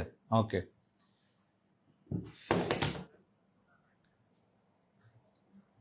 প্রাচীন যুগের ব্যক্তি ও গোষ্ঠীর লোকেরা। আচ্ছা, এই জায়গাটা আমি একটু ব্যাখ্যা করি। আপনি হয়তো শুনে থাকবেন আপনার পূর্বপুরুষরা অনেক রিচ ছিলেন, ধন ধান্যে বসুন্ধরা ছিল তাদের অনেক সম্পত্তি ছিল, পার্শ্ববর্তী এলাকার লোকজন গরিব ছিল, অনেক জায়গা সম্পত্তি তারা দান করে দিয়েছে। আপনি শুনে থাকবেন আপনার পরিবারের লোকজনের কাছ থেকে। তার মানে প্রাচীন যুগের লোকদের চাহিদা কম ছিল, তারা বেগমপাড়ায় ফ্ল্যাট কিনতে হবে, সুইস ব্যাংকে টাকা পাঠাইতে হইব, এরকম চিন্তাধারা প্রাচীন যুগের মানুষের মধ্যে ছিল না। তাদের সর্বোচ্চ চিন্তা ছিল তাদের হচ্ছে ব্যক্তি বা গোষ্ঠী, ব্যক্তি এবং গোষ্ঠীর লোকরা ভালো থাকলে হয়, এটাই ছিল প্রাচীন যুগের মধ্যে চিন্তাধারা। আর মধ্যযুগের লোকেরা কি ছিল? দেবদেবী নির্ভর ধর্ম নির্ভর সাহিত্য রচনা করা। যেমন দেখেন মধ্যযুগে বলতে চাই কানা হরিদত্ত নামক একজন লোক, সে অন্ধ ছিলেন। একদিন মনসা দেবী তাকে স্বপ্নে দেখাইছে, এ কানা, তোমার চোখ আমি ভালো করে দিব, এর বিনিময়ে তুমি আমাকে কি করতে হবে, আমাকে নিয়ে সাহিত্য রচনা করতে হবে। যেই কথা সেই কাজ, কানা হরিদত্ত লিখে ফেললেন বাংলা মানে হচ্ছে মঙ্গল কাব্যের, মানে হচ্ছে প্রথম যে মনসামঙ্গল কাব্যের মনসামঙ্গল কাব্য লিখে ফেললেন কে, কানা হরিদত্ত। মধ্যযুগের মধ্যে দেখেন হচ্ছে শ্রীকৃষ্ণ কীর্তন, তারপরে হচ্ছে মনে করেন যে মঙ্গল কাব্যগুলা, তারপর হচ্ছে রামায়ণ মহাভারত এইগুলা, তারপর হচ্ছে এইগুলা ছিল হিন্দু ধর্মের লোকেরা। আর মুসলমান ধর্মের লোকগুলা কি লিখতো, ইউসুফ জুলেখা, লাইলি মজনু। এক কথা হচ্ছে টোটাল মধ্যযুগে ছিল ধর্মনির্ভর সাহিত্যকর্ম। আর আধুনিক যুগের কি হয়েছে, আধুনিক যুগের সাহিত্যের বৈশিষ্ট্য হচ্ছে দেশপ্রেম।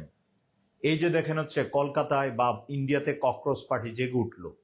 আবু সাইদরা মূলত হচ্ছে, আবু সাইদকে নিয়ে অনেকে ব্যবসা বাণিজ্য করতে পারে, আবু সাইদদেরকে নিয়ে অনেকে ব্যবসা বাণিজ্য করতে পারে। তারা কোঠা বিরোধী আন্দোলন করেছে। যারা চাকরি প্রত্যাশী ভাই বোনেরা আছেন, আপনাদের প্রত্যেকেই মনের অজান্ত হইলে আবু সাইদদের, জুলাই যোদ্ধাদের সেলুট দেওয়া উচিত। তারা যারা হচ্ছে কোঠা বিরোধী আন্দোলন করেছিল সত্যিকার অর্থে, আজকে আপনি কোঠা ছাড়া পরীক্ষা দিতে পারছেন 93%। এই যে দেশপ্রেম, এই যে মানবতা, এই যে হচ্ছে ব্যক্তি সচেতনতা। যেমন প্রাচীন যুগে কি দেখছেন পরিমণির জন্য হচ্ছে সুইসাইড করতে গেছে? না। তার মানে খেয়াল করেন, ঢাকা বিশ্ববিদ্যালয়ে চান্স পাওয়ার পরেও বিজয় ৭১ হলে ছাদ থেকে একটা ছেলে হতাশ হয়ে চাকরির জন্য চাকরি না পেয়ে বা বিভিন্ন অন্যান্য কারণে হচ্ছে সে সুইসাইড করেছে। যেমন হচ্ছে পদ্মা ব্রিজের রড দিল না বাঁশ দিল, আপনার এলাকায় ব্রিজের ভিতরে হচ্ছে বাঁশ দিল না রড দিল। এই যে ব্যক্তি সচেতনতা, দেশপ্রেম, এরপর হচ্ছে দেশপ্রেম, নৈরাশ্যবাদ, হতাশা, এই যেগুলা কোন যুগের লোকদের বৈশিষ্ট্য, আধুনিক যুগের লোকদের বৈশিষ্ট্য। তো আমি আশা করছি এই জায়গা থেকে অনেক অনেক অনেক প্রশ্ন পরীক্ষার মধ্যে আসে। সো আশা করি আপনারা আমার কথাগুলো হচ্ছে রিয়েলাইজ করেন। আমার কথা হচ্ছে ভাই একটাই, আজকাল আমার ক্লাসটা দেখতেছেন সময় নষ্ট করে, আমার এই ক্লাসের যে ইনফরমেশন গুলা নেয়ার পরে আপনার টেবিলে যত বই আছে বইয়ের ভিতরে প্র্যাকটিস করেন, ইনশাল্লাহ আটকাবেন না। যদি আটকান কমেন্টস করে জানাবেন, ঠিক আছে? এরপরে তার মানে আমরা হচ্ছে 4টা বিষয় নিয়ে কথা বলছি অলরেডি। নাম্বার 1 হচ্ছে বাঙালি জাতির উদ্ভব, নাম্বার 2 হচ্ছে বাংলা সাহিত্যের যুগ বিভাগ, 3 নাম্বার পয়েন্ট হচ্ছে বাংলা সাহিত্যের ধরন, 4 নাম্বার হচ্ছে বাংলা সাহিত্যের বৈশিষ্ট্য। দেন এই মুহূর্তে যেই টপিক্সটার মধ্যে আমি যাচ্ছি সেই টপিক্সটা একটু খেয়াল করেন। বাংলা সাহিত্যের আদি নিদর্শন কি বলেন তো? চর্যাপদ। এই চর্যাপদ ওয়ার্ডটা থেকেই অলরেডি বিভিন্ন চাকরি পরীক্ষায় প্রশ্ন এসেছে। দেখেন, বাংলা সাহিত্যের প্রাচীন যুগের নিদর্শন 35তম বিসিএস এ আসছে, এরপর হচ্ছে বিআরডিবি পরীক্ষা আসছে, প্রাথমিক পরীক্ষা আসছে, মন্ত্রণালয় অধিদপ্তরে আসছে, তারপরে হচ্ছে পরিদপ্তরে আসছে। তার মানে অনেকগুলা প্রশ্ন আসছে। তো আমার যতটুকু জানা আছে, আমার এই জানা থেকে আপনাদেরকে ক্লাসের মধ্যে একটু শেয়ার করছি, একটু খেয়াল করেন। চর্যাপদ, চর্যাপদ, চর্যাপদ। এই চর্যাপদ শব্দটার সঠিক উচ্চারণ হচ্ছে চর্যাপদ। একটু লিখে ফেলেন, চর্যাপদ। কি বলেন তো? চর্যাপদ, চর্যাপদ। চর্যাপদ হচ্ছে বাংলা সাহিত্যের প্রাচীন যুগের নিদর্শন। প্রাচীন যুগের কি বলেন তো? নিদর্শন। এই কথাটাকে যদি আমি আরেকটু ডিপলি বলতে চাই, চর্যাপদ হচ্ছে বাংলা সাহিত্যের প্রাচীন যুগের লিখিত নিদর্শন। কেমন নিদর্শন বলেন তো? লিখিত নিদর্শন। কেমন নিদর্শন? লিখিত নিদর্শন। আমি আপনাদেরকে যেটা বলতে চাই, দ্বিতীয় যে প্রশ্ন ছিল, চর্যাপদটা হচ্ছে কোন ধর্মাবলম্বীদের সাহিত্য? আমরা জানি চর্যাপদের রচয়িতারা যারা ছিল তারা হচ্ছে বৌদ্ধ ধর্মাবলম্বী। কোন ধর্মাবলম্বী? বৌদ্ধ ধর্মাবলম্বী। আর বৌদ্ধ ধর্মাবলম্বীরা ছিল পাল বংশের রাজা। কোন বংশের রাজা? পাল বংশের রাজা। কোন বংশের রাজা? পাল বংশের রাজা। কোন বংশের রাজা? পাল বংশের রাজা। তার মানে হচ্ছে কোন ধর্মাবলম্বী সাহিত্য? বৌদ্ধ ধর্মাবলম্বী সাহিত্য। চর্যাপদটা বাংলা ভাষার প্রথম কবিতা বা সংকলন। প্রথম কবিতা বা সংকলন। চর্যাপদ হচ্ছে বাংলা সাহিত্যের প্রাচীন যুগের নিদর্শন, এটাও আসছে। বাংলা ভাষায় রচিত প্রাচীনতম গ্রন্থ এটা। এই জায়গার মধ্যে চর্যাপদ শব্দের অর্থটা কি? যদি প্রায় সময় পরীক্ষা আসে চর্যাপদ শব্দের অর্থ কিছু, এই চর্যা শব্দের অর্থ হচ্ছে আচরণ। চর্যা শব্দের অর্থ হচ্ছে কি? আচরণ। আচরণ বা রীতিনীতি, আচরণ বা রীতিনীতি বা প্রথা, রীতিনীতি বা প্রথা, প্রথা বা কাস্টম। তাহলে চর্যা শব্দের অর্থ হচ্ছে আচরণ বা রীতিনীতি বা কি বলেন তো প্রথা। আর পদ শব্দের অর্থ হচ্ছে লাইন, লাইন বা গীতি, লাইন বা পংক্তি, লাইন বা কি বলেন তো পংক্তি, লাইন বা কি বলেন তো পংক্তি। তার মানে হচ্ছে বেসিক্যালি চর্যাপদটা হচ্ছে আচরণ রীতিনীতি সম্পর্কিত লাইন বা পংক্তি। চর্যাপদটা বেসিক্যালি হচ্ছে, চর্যাপদটা সম্পর্কে আপনাকে যদি আমি ইনে নাটশেল না, একদম সংক্ষিপ্ত আকারে একটু সুন্দর করে যদি বলি, চর্যাপদটা হচ্ছে বেসিক্যালি আচরণের কবিতা বা রীতিনীতির কবিতা।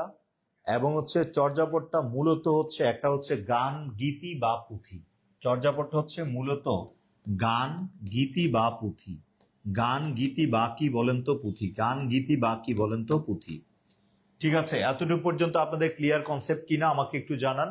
এতটুকু পর্যন্ত আপনাদের কনসেপ্ট ক্লিয়ার হয়ে থাকলে আমাকে একটু জানাবেন, কারণ আজকের ক্লাসটা হচ্ছে প্রিলি এবং লিখিত যে চাইলে একসাথে পড়া যায়। আজকের এই ক্লাসটা থেকে ধরেন বিসিএস প্রিলি পরীক্ষায় 1 এবং 2 নাম্বার ইনশাল্লাহ কমন থাকে এই টপিকস থেকে, এবং হচ্ছে লিখিতে 6 অথবা 3 থেকে 6 নাম্বার পর্যন্ত কমন থাকে। ওভারঅলি আজকের ক্লাসটা ধরেন হচ্ছে 6 অথবা আজকের ক্লাসটা হচ্ছে 4 থেকে 8 নাম্বার, 8 নাম্বারের কমন পাওয়ার মতো একটা টপিকস। আজকের এই ক্লাস থেকে প্রিলি এবং লিখিতে মিলিয়ে 6 থেকে 8 নাম্বার কমন পাওয়ার মতো বিষয় আজকের ক্লাসের মধ্যে আপনার থাকবে। আমি কি ক্লিয়ার বুঝাইতে পেরেছি? এবার দেখেন, আপনাকে আমি বলতে চাই যে এই জায়গাটা নিয়ে একটু খেয়াল করেন। আচ্ছা, ঠিক আছে, এতটুকু পর্যন্ত কনসেপ্ট ক্লিয়ার হয়ে থাকলে আপনি একটু কমেন্টস করবেন।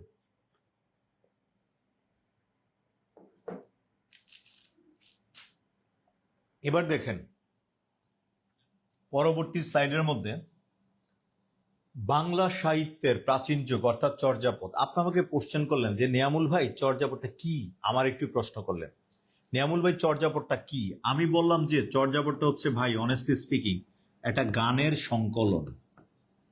গানের সংকলন মানে অনেকগুলা গান আপনি কি করছেন, একত্রে করছেন। 50 বা 51টা গান আপনি কি করছেন, একত্রে করছেন। একত্রে করে আপনি হচ্ছে এক জায়গায় কি করছেন, পুঞ্জীবিত করছেন। চর্যাপদটা হচ্ছে মূলত একটা গানের সংকলন, মানে অনেকগুলা গান আপনি একত্রে করছেন, বা একটা গানের বই। লিটারেচার ক্লাস মানে হচ্ছে আড্ডা, আড্ডা মানে হচ্ছে গল্প। আপনি একটু গল্পটা শুনলেন, আপনি আমাকে জিজ্ঞেস করলেন যে নিয়ামুল ভাই চর্যাপদটা কি। আমি বললাম যে একটা গানের সংকলন। বেসিক্যালি চর্যাপদটা হচ্ছে একটা গানের বই। এবার আপনারা আমাকে প্রশ্ন করলেন যে নিয়ামুল ভাই এই যে চর্যাপদটা রচয়িতাকে, চর্যাপদটা রচয়িতাকে, এটা একটা ইম্পর্টেন্ট প্রশ্ন। চর্যাপদের রচয়িতাকে, চর্যাপদের রচিত হচ্ছে বৌদ্ধ সহজিয়াগণ। বৌদ্ধ সহজিয়াগণ, একটু কথাটা বুঝেন।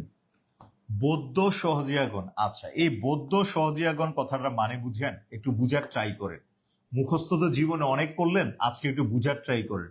আপনি বৌদ্ধ মানে বুঝলেন হচ্ছে বৌদ্ধ ধর্মাবলম্বী। এবার হচ্ছে গণ মানে কি, সিঙ্গুলার না প্লুরেল? প্লুরেল। গণ মানে কি বলেন তো? প্লুরেল। সহজিয়া, সহজিয়ারা কারা? সহজিয়া মানে আপনার কাছে একটা মোটামুটি আইডিয়া হইছে, সহজিয়া মানে হচ্ছে যারা হচ্ছে ধর্মটাকে, বৌদ্ধ ধর্মটাকে সহজ করতে চাইছে তাদেরকে কি বলা হয়, সহজিয়া। আচ্ছা, এই জায়গা থেকে আপনারা একটু মনোযোগ দিবেন, আমি একটু ডিপলি আলোচনা করব। বৌদ্ধ যে ধর্ম আছে, গৌতম বুদ্ধের যে ধর্মটা, বৌদ্ধ ধর্মের বেসিক্যালি হচ্ছে 2টা ভাগ। কয়টা ভাগ বলেন তো? 2টা ভাগ। বৌদ্ধ ধর্মের বেসিক্যালি কয়টা ভাগ? 2টা ভাগ। আমি একটু এভাবে লিখলাম, বৌদ্ধ ধর্মের কয়টা ভাগ? 2টা ভাগ। একটা হচ্ছে, একটা হচ্ছে মহাযান, আরেকটা নাম হচ্ছে হীনযান। একটা হচ্ছে মহাযান, আরেকটা হচ্ছে কি, হীনযান।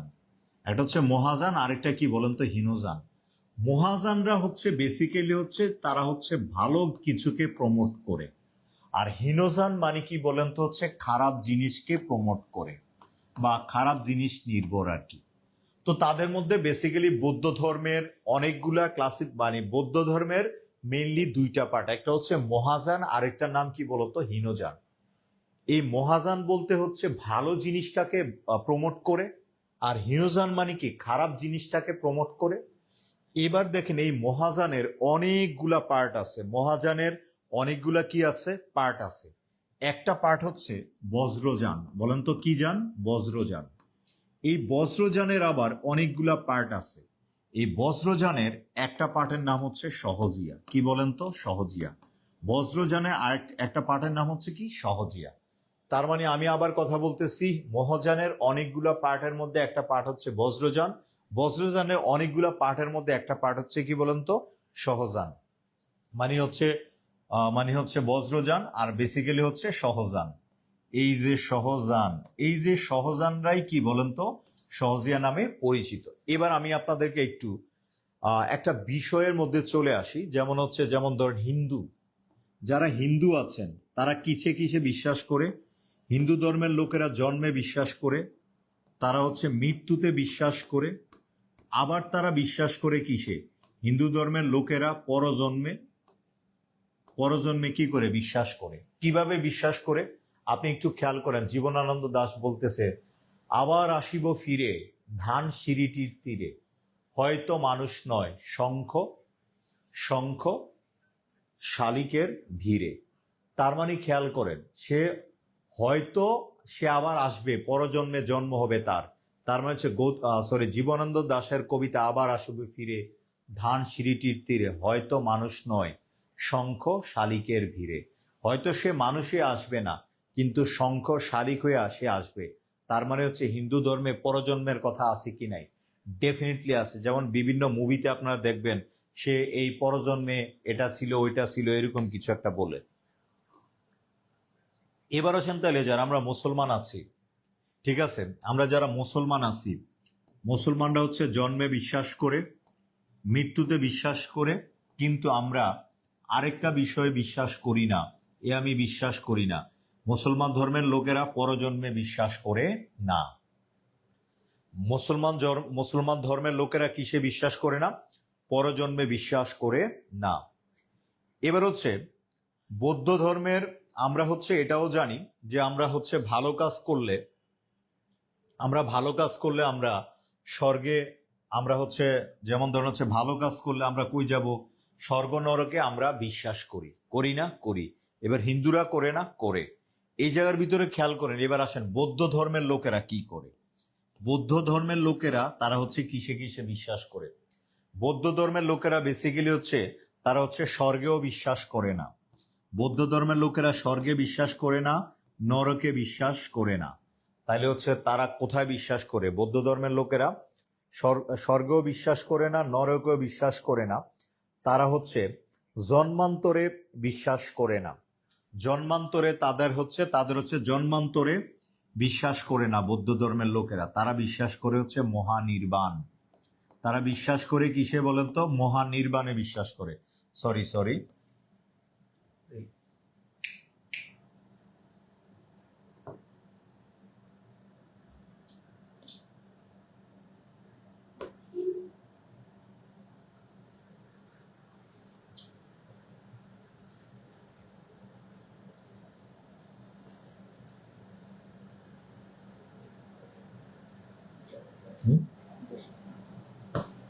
আচ্ছা, আমি আবার একটু কথা বলছি। বৌদ্ধ ধর্মের লোকেরা স্বর্গে বিশ্বাস করে না, নরকে বিশ্বাস করে না।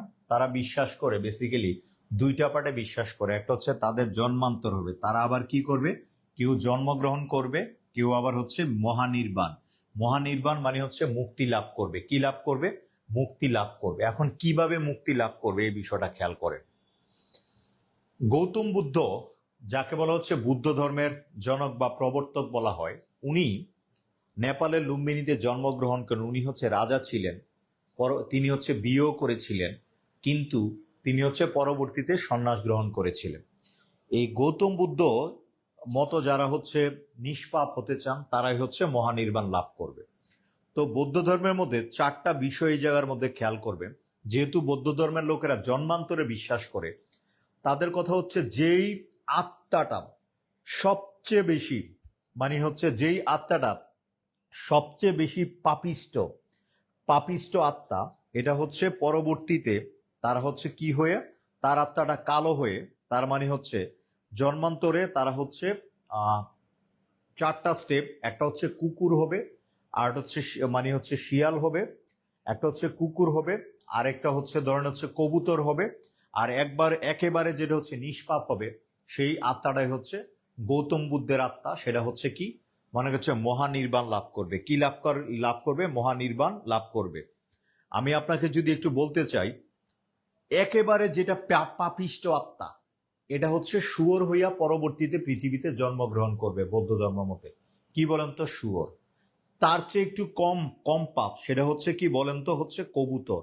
তার চেয়ে একটু কম পাপ যেটা এটার পৃথিবীতে আসবে, তারা মনে করেন যে কি হিসাবে আসবে? কবুতর হিসাবে আসবে। এরপরে হচ্ছে কুকুর হয়ে তারা কি হয়ে যাবে? কুকুর। এই যেমন হচ্ছে বৌদ্ধ ধর্মের লোকরা যদি হচ্ছে রাস্তাঘাটে কোনো কুকুর দেখে, তারা বলতেছে, তারা মনে মনে ভাবতেছে এটা হচ্ছে আগেকার দিনে এটা হচ্ছে অর্ধেক পাপিষ্ট আত্মা থেকে এসেছে, অর্ধেক পাপিষ্ট আত্মা। আর বেশি পাপিষ্ট আত্মাটাই হচ্ছে কি বলেন তো? শুয়োর। এবং হচ্ছে একেবারে কম পাপ যেটা সেটা হচ্ছে কবুতর। একেবারে হচ্ছে নিষ্পাপ, সেটা আর পৃথিবীতে আসবে না। এটাই হচ্ছে মহানির্বাণ। অর্থাৎ হচ্ছে গৌতম বুদ্ধের উপর হচ্ছে মানে হচ্ছে আত্মশুদ্ধি বা পবিত্র আত্মা হিসেবে লাভ করেছে। তার মানে আমি আপনাদেরকে ইন এ নাটশেল কথাটা বলছি, একটু খেয়াল করেন।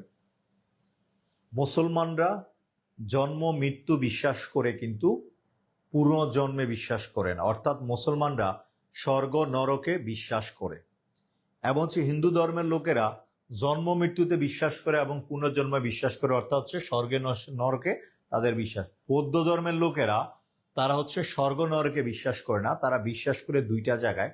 একটা হচ্ছে তাদের জন্মান্তর হবে, তারা এই পৃথিবীতে আবার আসবেন। এবং তারা কিভাবে আসবেন?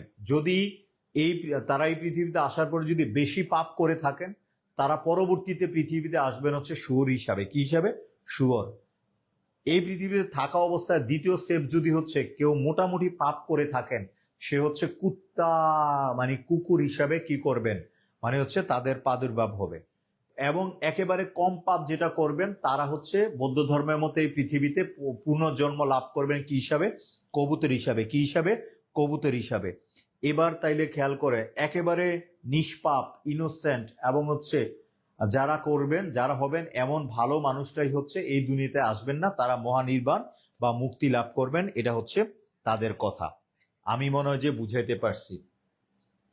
এরপরে দেখেন, আপনাদেরকে ইতিহাস বা হচ্ছে আপনাদের যে ঘটনাগুলো বলে দিলাম, এতে আপনাদেরকে বুঝতে সুবিধা হয়েছে নাকি হচ্ছে অসুবিধা হয়েছে, বা ক্লাসগুলো কেমন লাগছে, চাইলে আপনারা আমাকে একটু জানাইতে পারেন।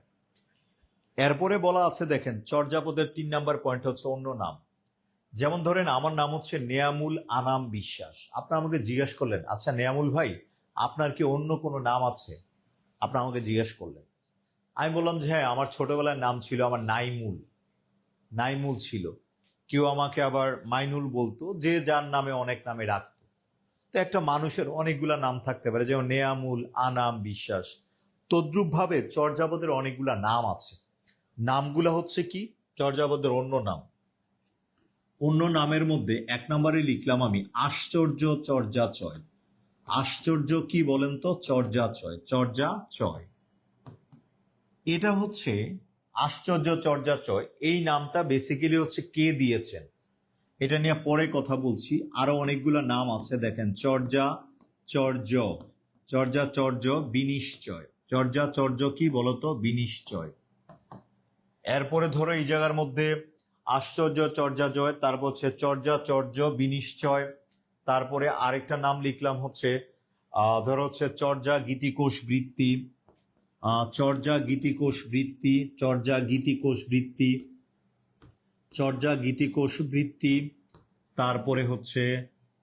তারপরে লিখলাম হচ্ছে চর্যা গীতিকোষ, তারপরে লিখলাম হচ্ছে চর্যাপদ, তারপরে কি লিখলাম? চর্যাপদ।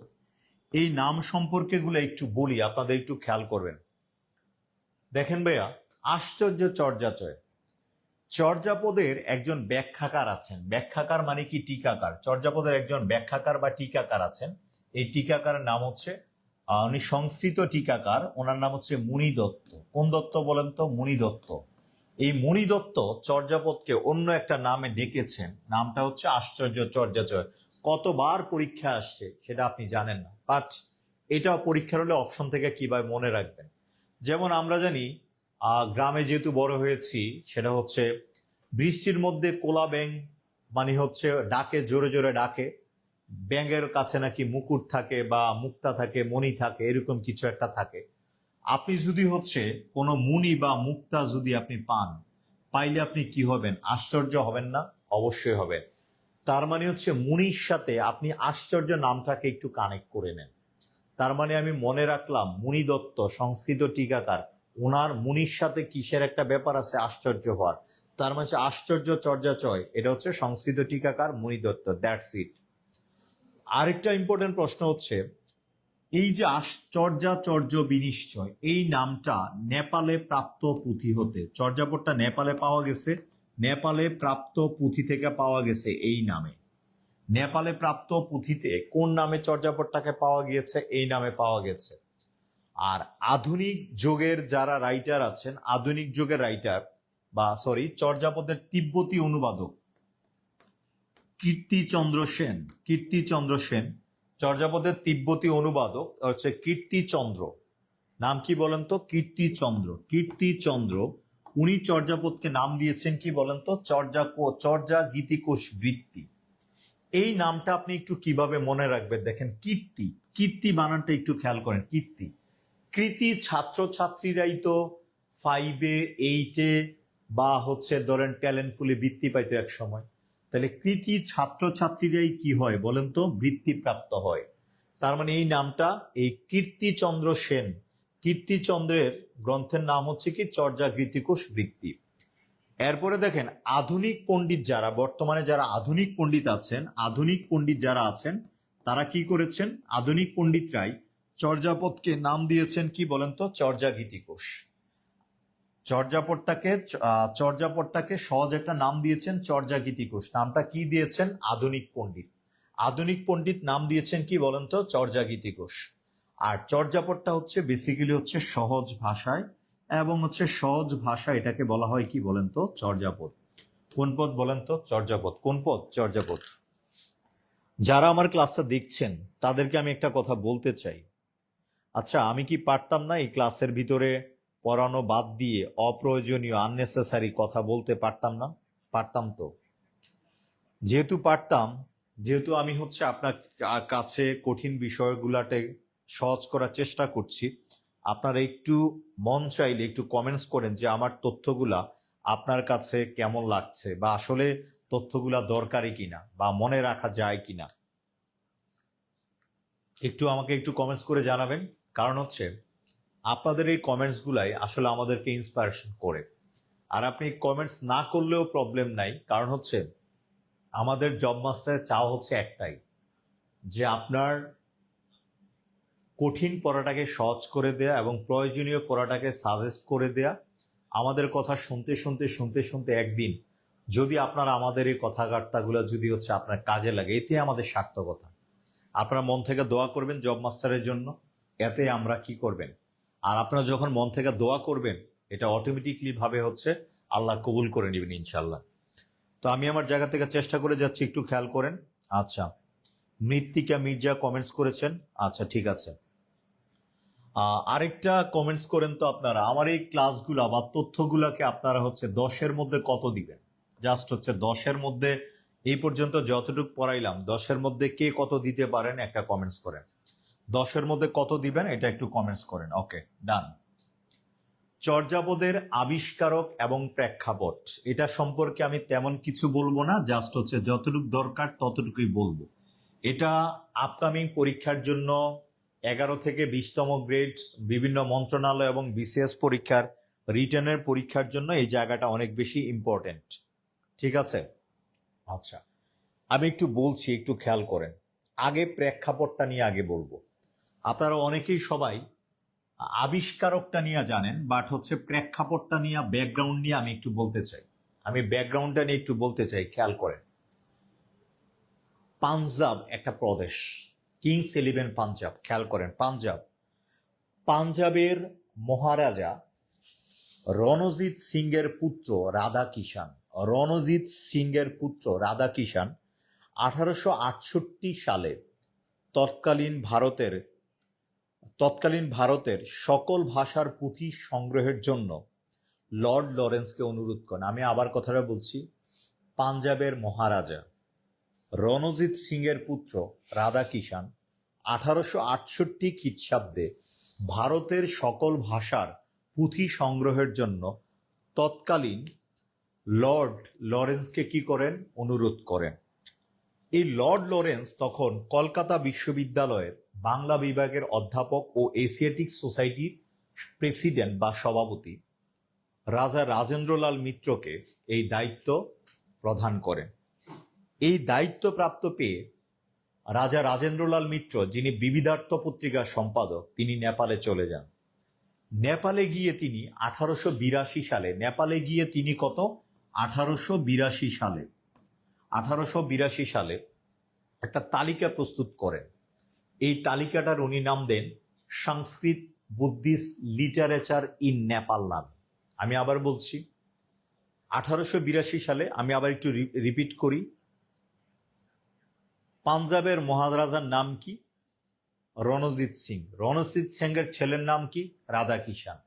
রাধাকিষান কি করেছে? ভারতের সকল ভাষার পুঁথি সংগ্রহের জন্য তৎকালীন লর্ড লরেন্সকে অনুরোধ করেন যে এগুলা সংগ্রহ করার দরকার। তখন এই লর্ড লরেন্স তখন কলকাতা ইউনিভার্সিটি বাংলা বিভাগের প্রফেসর এবং পাশাপাশি তিনি হচ্ছে কলকাতা এশিয়াটিক সোসাইটির প্রেসিডেন্ট রাজেন্দ্র মিত্রকে ইনি দায়িত্ব দেন।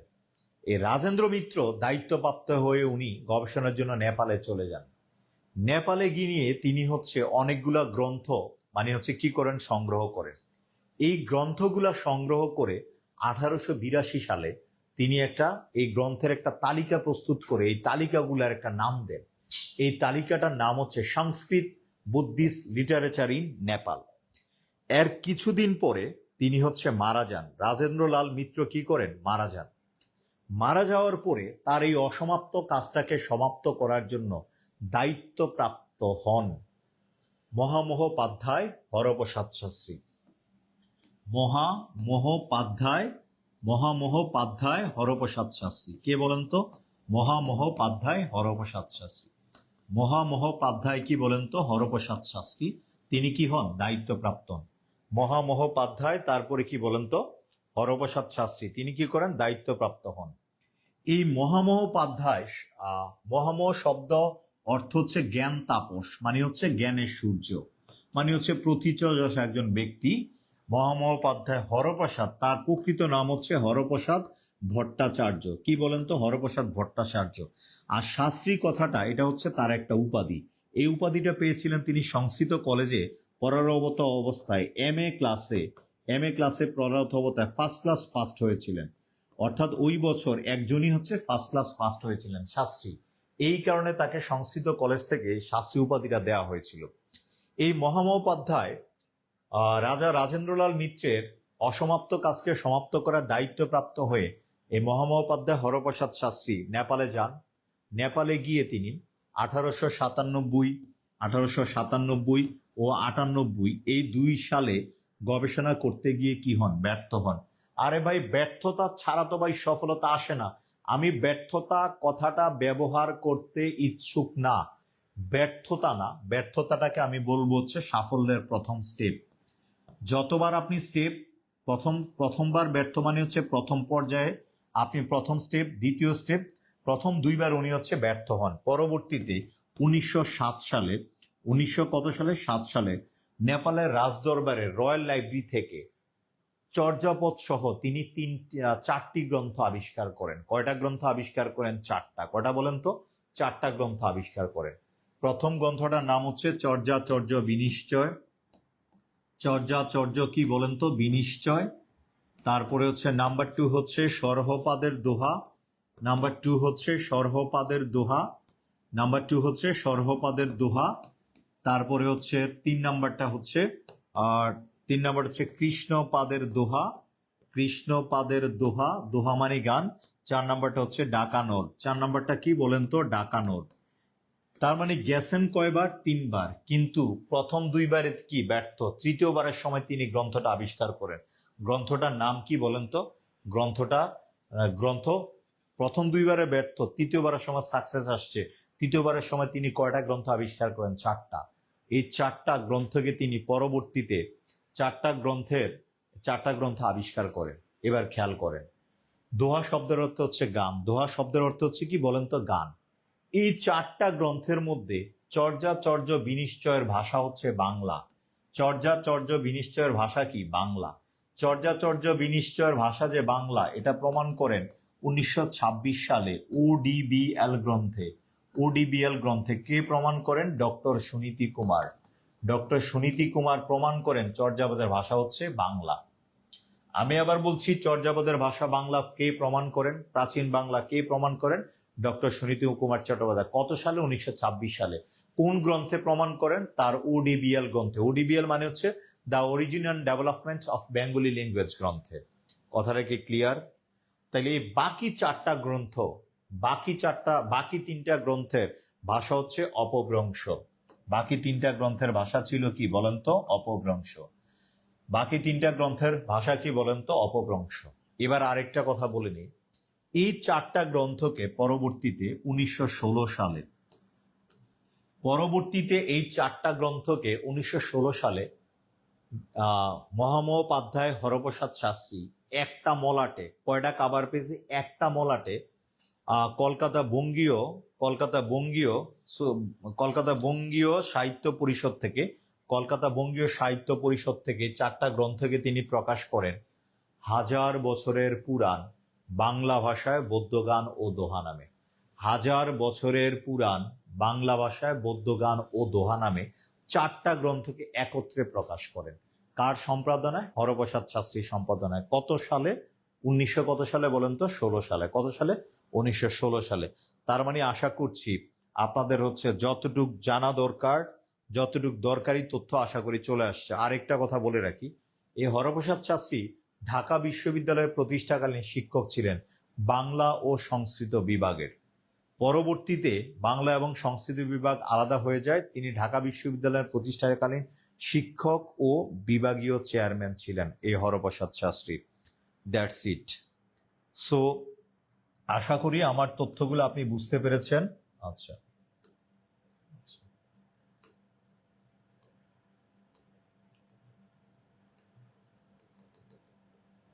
আচ্ছা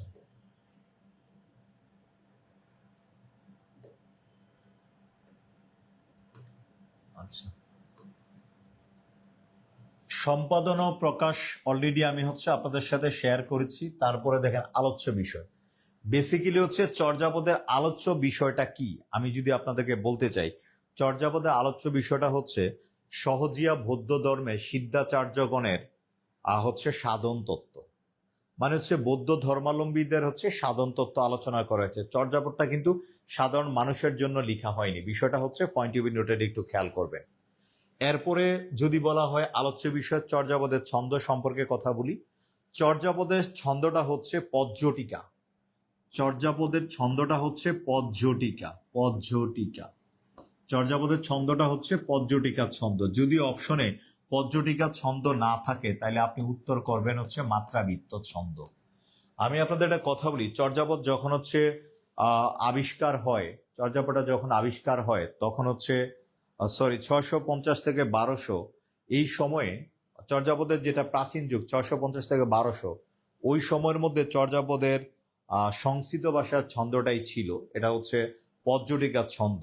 আর এই পদ্যটিকাটা ছন্দটা হচ্ছে সংস্কৃত ভাষার ছন্দ, যেটার সাথে মিল পাওয়া যায় আমাদের বাংলাদেশের মাত্রাবৃত্তের ছন্দ অথবা বাংলা সাহিত্যের মাত্রাবৃত্ত ছন্দ। তো পরীক্ষার অপশনে আমরা প্রায়োরিটি দিব পদ্যটিকার ছন্দ। যদি অপশনে পদ্যটিকার ছন্দ না থাকে তাহলে আপনি উত্তর করবেন হচ্ছে মাত্রাবৃত্ত ছন্দ। কোন ছন্দ? মাত্রাবৃত্ত ছন্দ। আমি আশা করি আপনি বুঝতে পেরেছেন। এবার দেখেন পরবর্তী যে কোশ্চেনটা আছে, চর্যাপদের ভাষাকে ছন্দ ভাষা বা আলোয়াদারি ভাষা বলা হয়েছে কেন? অথবা চর্যাপদের ভাষা নিয়ে বিদ্যমান বিতর্ক সম্পর্কে লিখুন। চর্যাপদের ভাষা নিয়ে বিদ্যমান বিতর্ক সম্পর্কে লিখুন। ঠিক আছে, এটা বিসিএস রিটেন পরীক্ষা এসেছে, 40তম বিসিএস এসেছে, 38তম তো বিসিএস এসেছে, 32তম তো এসেছে এবং 35তম বিসিএস এসেছে।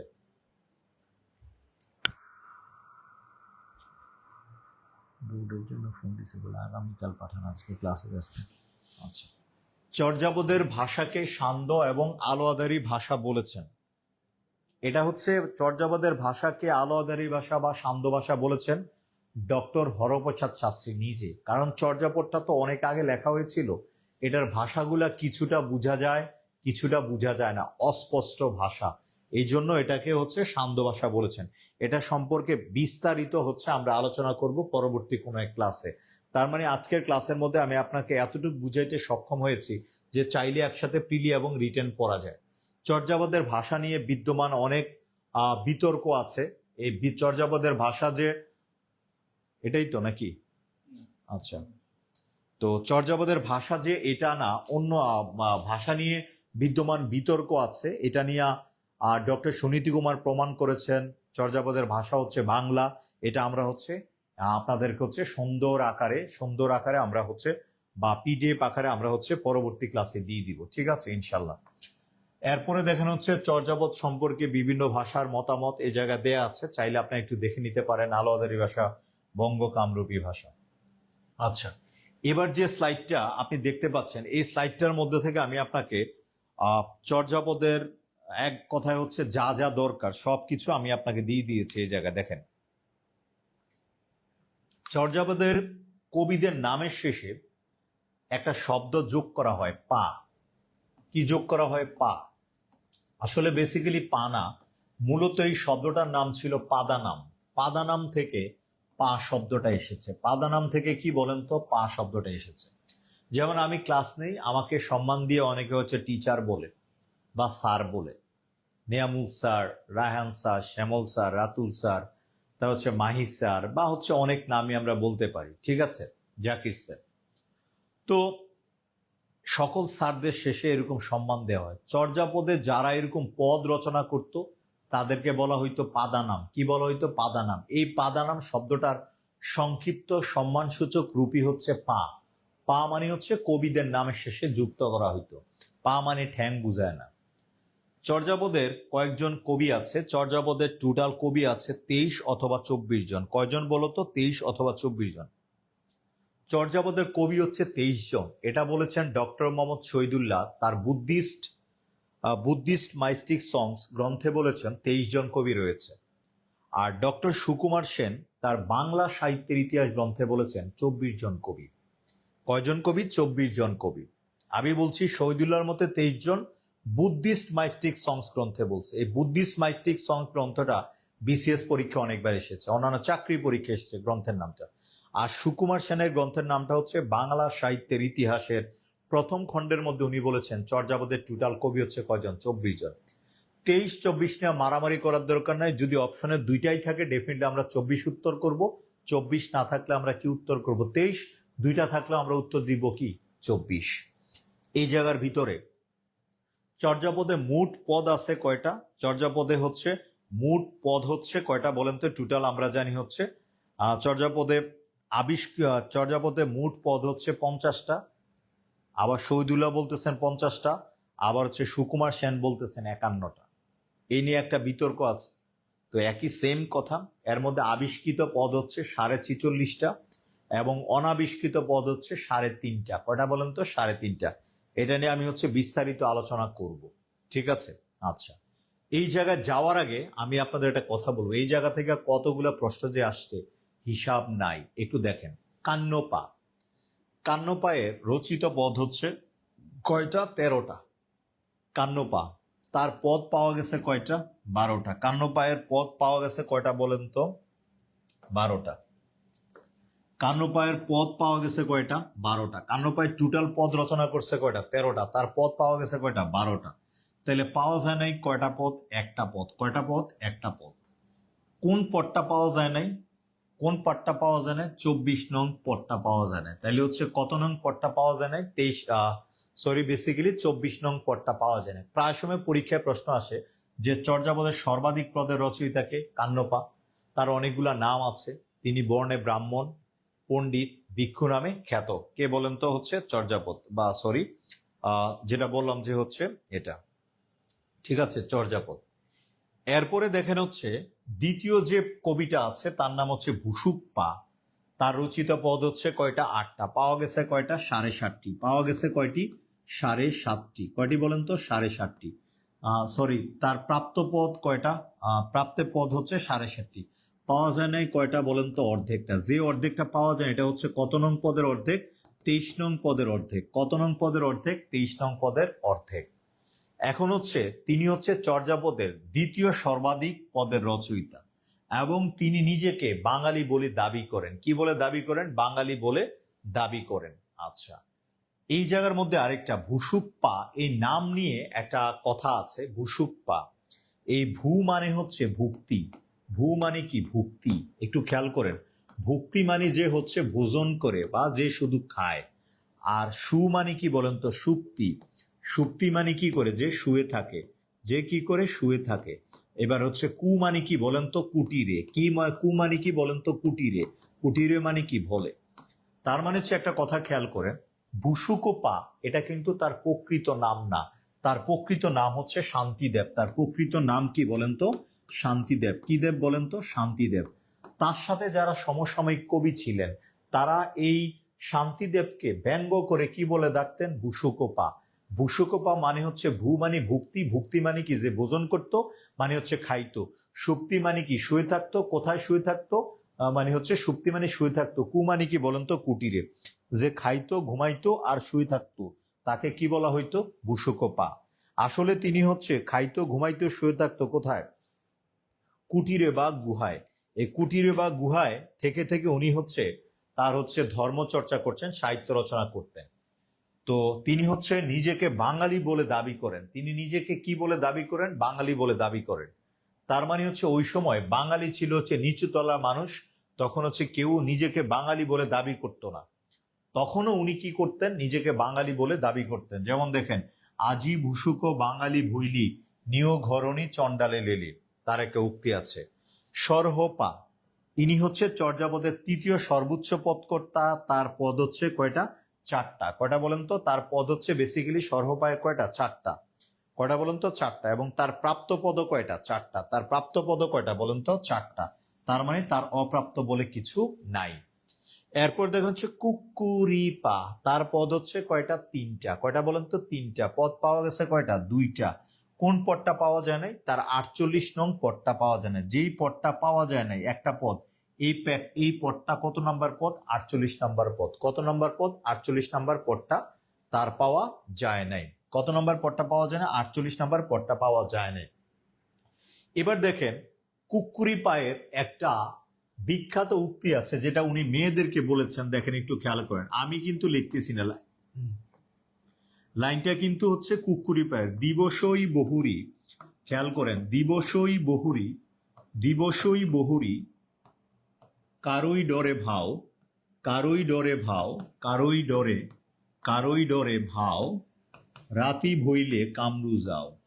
দিবসই বহুরি কারোই ডরে ভাও, রাতি ভইলে কামরু যাও। লিখলাম, রাতি ভইলে, রাতি ভইলে কামরু যাও, রাতি ভইলে কামরু যাও। এটার মানেটা কি? এটা কুকুরি পা বলছে। দিবসই মানে কি বলেন তো? দিনের বেলা। খেয়াল করেন, দিবসই মানে কি বলেন তো? দিনের বেলা। দিবসই মানে কি? দিনের বেলায়, দিনের বেলায়। বহুরি মানে কি? বউ। কারই মানে কি? কাক, কাক। ডরে মানে কি? ভয়। ভাই মানে কি বলেন তো? পায়। মানে বলতেছে দিবসই বহুরি মানে দিনের বেলায় বউ কি করে? কাকের ডাককে কি করে? ভয় পায়। রাতি ভইলে মানে হচ্ছে রাত, রাত ভইলে মানে কি? হলে। রাত হইলে সেই নারী কই যায়? কামরূপ কামাখ্যা যায়। যেমন আমরা জানি হচ্ছে কামরূপ যায়, কামরূপ এবং হচ্ছে যায়। তার মানে হচ্ছে ওই সময় হচ্ছে বহু বিবাহ প্রথা চালু ছিল। পুরুষরা একাধিক বিয়ে করত। এই একাধিক বিয়ে করার কারণে স্ত্রীদেরকে ঠিকমতো সময় দিতে পারত না। এই সময় না দেওয়ার কারণে মানে হচ্ছে ওই সময় যেই নারী দিনের বেলায় কাকের ডাককে ভয় পাইতো, সেই নারী রাতের অন্ধকারে অভিসারে মিলিত হওয়ার জন্য মানে হচ্ছে জঙ্গল পাহাড় অতিক্রম করে সে কোথায় চলে যেত? কামরূপ কামাখ্যা চলে যেত। তার মানে ঘটনা কি ঘটে? আপনার পরিচিতি এরকম অনেক কিছু আছে। মেয়েরা দেখবেন কিছু কিছু মেয়ে, সবাইকে বলছি না ভাই, তেলাপোকা দেখলে ভয় পায়, পায় না ভাই? এই যেমন পরিমণির কথাই চিন্তা করেন, যখন হচ্ছে তার বাসায় যখন হচ্ছে যৌথ বাহিনী বা আইন শৃঙ্খলা বাহিনী যখন দরজা ধাক্কা দিল সন্ধ্যাবেলা, সে ভয় পাইয়া ফেসবুক লাইভে চলে আসলো। সেই পরিমণি আবার রাতের বেলায় কই পাওয়া যায়? তো ওই যে তুরাগ নদীর বোট ক্লাবে পাওয়া যায়। কথা কি বুঝাইতে পারছেন? দিনের বেলা এবং রাইতের বেলার মধ্যে কি পার্থক্য? তার মানে এই কথা আগেই বলে গিয়েছেন কে? কুক্কুরিপা। যারা এই মুহূর্তে আমার সম্পর্কে নেগেটিভ বর্ণ বা হচ্ছে বৈষম্য ডিসক্রিমিনেশন, আমি এই কথাটা একটাও বলি নাই। বলছে কে? ওই যে কুক্কুরিপা বলছে কে বলেন তো? কুক্কুরিপা। আর আমি আপনাদের সামনে একটু পরীক্ষা সুবিধার্থে একটু বিশ্লেষণ করে দিলাম, অন্য কিছু না। ঠিক আছে, এবার তাইলে খেয়াল করেন, আমি যে জায়গাটা ছিলাম এই জায়গাটা চলে যাই, দেখেন। ওকে, কুক্কুরিপা গেল, তারপরে হচ্ছে পরবর্তী যে জায়গাটা সেটা হচ্ছে দেখেন। আচ্ছা, চর্যাপদের এবার কবি আসছে হচ্ছে লুইপা। লুইপা টোটাল পদ রচনা করেন 2টা, পাওয়া গেছে কয়টা? 2টা। এবং যেই পাওয়া গেছে 2টা এবং তার প্রাপ্ত পদ হচ্ছে 1 এবং 29 নং পদটা। অপ্রাপ্ত বলে তিনি কিছু নাই। চর্যাপদের প্রথম কবি, চর্যাপদের প্রথম কবি এবং বাংলা সাহিত্যের আদি কবি হচ্ছে লুইপা। তার অনেকগুলো গ্রন্থ আছে, গ্রন্থের নামগুলো পরীক্ষায় এসেছে, অভিসময়, বিহঙ্গ, শ্রীবত, এইগুলা এই এই গ্রন্থগুলো বিশেষ পরীক্ষা এসেছে। চর্যাপদের যে প্রথম লাইনটা, এই লাইনটা না পড়াইলে আমার হচ্ছে তার প্রতি হচ্ছে অন্যায় বা অবিচার করা হবে। ঠিক আছে, অন্যায় বা অবিচার করা হবে। তার এই প্রথম লাইনটা হচ্ছে, আমি আপনাকে একটু বলি, সেটা হচ্ছে দেখেন, কা আ তরু বড়, কা আ তরু বড় পাঞ্চ বিড়াল, কা আ তরু বড় পাঞ্চ বিড়াল, কা আ তরু বড় পাঞ্চ বিড়াল, চঞ্চল চি এ পৈঠা কালো, চঞ্চল চি এ পৈঠা কালো, চঞ্চল চি এ পৈঠা কালো, পৈঠা কালো। চর্যাপদের আদি কবি এবং হচ্ছে লুইপা বলতেছেন কায়া মানে কি বলেন তো? দেহ। তরু মানে কি বলেন তো? গাছ। তরু মানে কি বলেন তো? গাছ। পর মানে কি বলেন তো? মতো। আমাদের দেহটা হচ্ছে একটা গাছের মতো। পাঞ্চ বিডাল মানে 5টা বিশেষ কি আছে? ডাল আছে। 5টা বিশেষ কি আছে? শাখা আছে। চঞ্চল মানে হচ্ছে বারন্ত বা টিনেজ, বারন্ত। চি এ মানে হচ্ছে মনে, চিত্তে বা মনে। পৈঠা, পৈঠা মানে হচ্ছে সময়। কাল মানে হচ্ছে মৃত্যু। কাল কাল কাল মানে কি বলেন তো? মৃত্যু। অর্থাৎ আমাদের দেহটা হচ্ছে ওয়ান কাইন্ড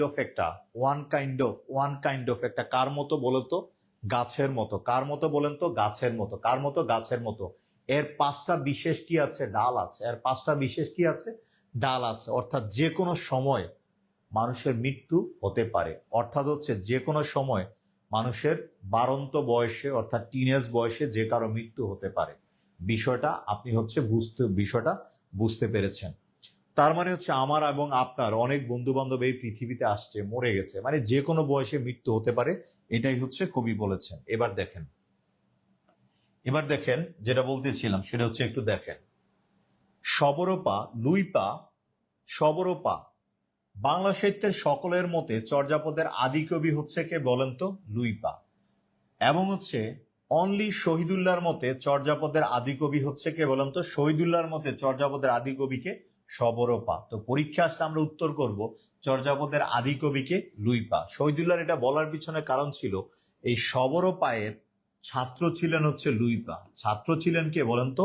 লুইপা। কোন পা বলেন তো? লুইপা। তো এই জায়গাটা থেকে দেখবেন সেটা হচ্ছে অনেক সময় ছাত্র কিন্তু আবার শিক্ষককে ছাড়িয়ে যায়, যার প্রমাণ আমরা চর্যাপদে দেখেছি। আরেকজন কবি আছেন, ওনার নাম হচ্ছে শান্তিপা। তার পদ 2টা, পাওয়া গেছে কয়টা? 2টা। সবরপায়ের পদ কয়টা? 2টা, পাওয়া গেছে 2টা। লুইপায়ের পদ কয়টা? 2টা, পাওয়া গেছে কয়টা? 2টা। এই জায়গায় টোটাল পদ হয়েছে কয়টা? 34টা। কয়টা বলেন তো? 34টা। এবার দেখেন বাকি 16 জন কবি প্রত্যেকে একটা করে পদ রচনা করেন। প্রত্যেকে কয়টা করে পদ রচনা করেন? একটা করে পদ রচনা করেন। তার মধ্যে পদ পাওয়া গেছে কয়টা? 15টা। পদ পাওয়া গেছে কয়টা? 15টা। তাহলে পদ পাওয়া যায়নি কয়টি বলেন তো? একটি। কয়টা বলেন তো? একটা। যেই পদটা পাওয়া যায় নাই এটা হচ্ছে কত নাম্বার পদ? 25 নাম্বার পদ। এই পদটা রচয়িতাকে? তন্ত্রীপা। এই একটা পদের রচয়িতাকে বলেন তো? তন্ত্রীপা। এই একটা পদের রচয়িতাকে বলেন তো? তন্ত্রীপা। কোন পা বলেন তো? তন্ত্রীপা। এবার দেখেন তন্ত্রীপা। আচ্ছা, এরপরে দেখেন হচ্ছে আপনাদের নতুন চর্যাপদ থেকে একটা রিটার্ন প্রশ্ন আসতে পারে, যেটা রিটার্ন পরীক্ষার জন্য এই তথ্যটা ইম্পর্টেন্ট। নতুন চর্যাপদ সম্পর্কে ডিটেলস দেয়া আছে। এটা 2017 সালে ঢাকা ইউনিভার্সিটির টিচার ডক্টর সৈয়দ মোহাম্মদ শাহেদ, ওনার সম্পর্কে একটা বিস্তারিত আছে, এটা আপনারা একটু দেখবেন। তারপরে আরেকটা বিষয় হচ্ছে দেখেন, নতুন চর্যাপদ সম্পর্কে ইন ডিটেলস দেয়া আছে, এতটুকু লিখলে আপনি রিটার্ন অংশে ভালো একটা তথ্য পেয়ে যাবেন। চর্যাপদ এবং নতুন চর্যাপদের বইটা কেমন, মোড়কটা কেমন, এটা সম্পর্কে দেয়া আছে। আপনার স্লাইডটা থেকে চাইলে হচ্ছে শেয়ার করে নিতে পারবেন। এরপরে দেখেন হচ্ছে চর্যাপদ সম্পর্কে আরো কিছু ইন ডিটেলস স্লাইডে দেয়া আছে। চর্যাপদের ধর্মপদ নিয়ে তথ্য আছে, এই জায়গাগুলো আপনি একটু দেখবেন। এরপরে দেখেন, আপনি যেটা বলতে চাই, চর্যাপদের 6টা প্রবাদ বাক্য হচ্ছে আপনা মাংসে হরিণা বৈরী। একটা মেয়ে সুন্দর, এই কারণে এই মেয়েটাকে হচ্ছে রাস্তাঘাটে ডিস্টার্ব করে। আপনা মাংসে হরিণা বৈরী, হরিণ তার আপন মাংসের জন্য সুস্বাদু। হাতের কাকন আছে বলে দর্পণ দেখানো হয়। আপনার হাতে চুড়ি আছে বিধায় আপনি হচ্ছে দর্পণে চুড়িটা দেখেন। হাড়িতে ভাত নাই অথচ অতিথি আসে। দোয়ানো দুধ কি বাটে প্রবেশ করা যায়। শূন্য গরুর চেয়ে মানে দুষ্ট গরুর চেয়ে শূন্য গোয়াল ভালো। এই যে প্রবাদ বাক্যগুলা, চর্যাপদের 6টা প্রবাদ বাক্য আছে এবং 16টি রাগ রাগিনী রয়েছে। চর্যাপদটাকে বাংলায় বা হচ্ছে চর্যাপদ সম্পর্কে আরো একটা তথ্য বলে রাখি। লারি ডুম্বি পায়ের নামও পাওয়া যায়নি, পদও পাওয়া যায়নি। এই কারণে লারি ডুম্বি পায়কে শহীদুল্লাহ তার হিসাবে রাখেননি, অপরপক্ষে সুনীতি কুমার হিসাবে ধরেছেন। তো চর্যাপদটা সম্পর্কে রচনাকাল হচ্ছে পাল যুগে ইত্যাদি, আধুনিক পদকর্তা হচ্ছে, এবং চর্যাপদের ইংরেজি অনুবাদক হচ্ছে হাসনাত জসিমউদ্দিন মওদুদ। এই যে কথাগুলো আছে সেটা হচ্ছে ইন ডিটেলস চর্যাপদ থেকে। আশা করি আজকের এই ক্লাসের মাধ্যমে আপনাদের কতটুকু পড়তে হবে, কিভাবে পড়তে হবে, কোন জায়গাটা গুরুত্বপূর্ণ, সবকিছু আদ্যপান্ত চেষ্টা করেছি। যদি আপনাদের ভালো লেগে থাকে অবশ্যই জব মাস্টারের সাথে যুক্ত থাকবেন। আর আমাদের হচ্ছে প্রাইমারি ব্যাচে অলরেডি ক্লাস চলতেছে, এবং হচ্ছে এই ক্লাসগুলোতে চাইলে আপনাদের পরিচিত যে কেউ হচ্ছে যুক্ত হয়ে আপনার নিজের প্রস্তুতিটাকে আরো শানিত করতে পারেন। আল্লাহ হাফিজ।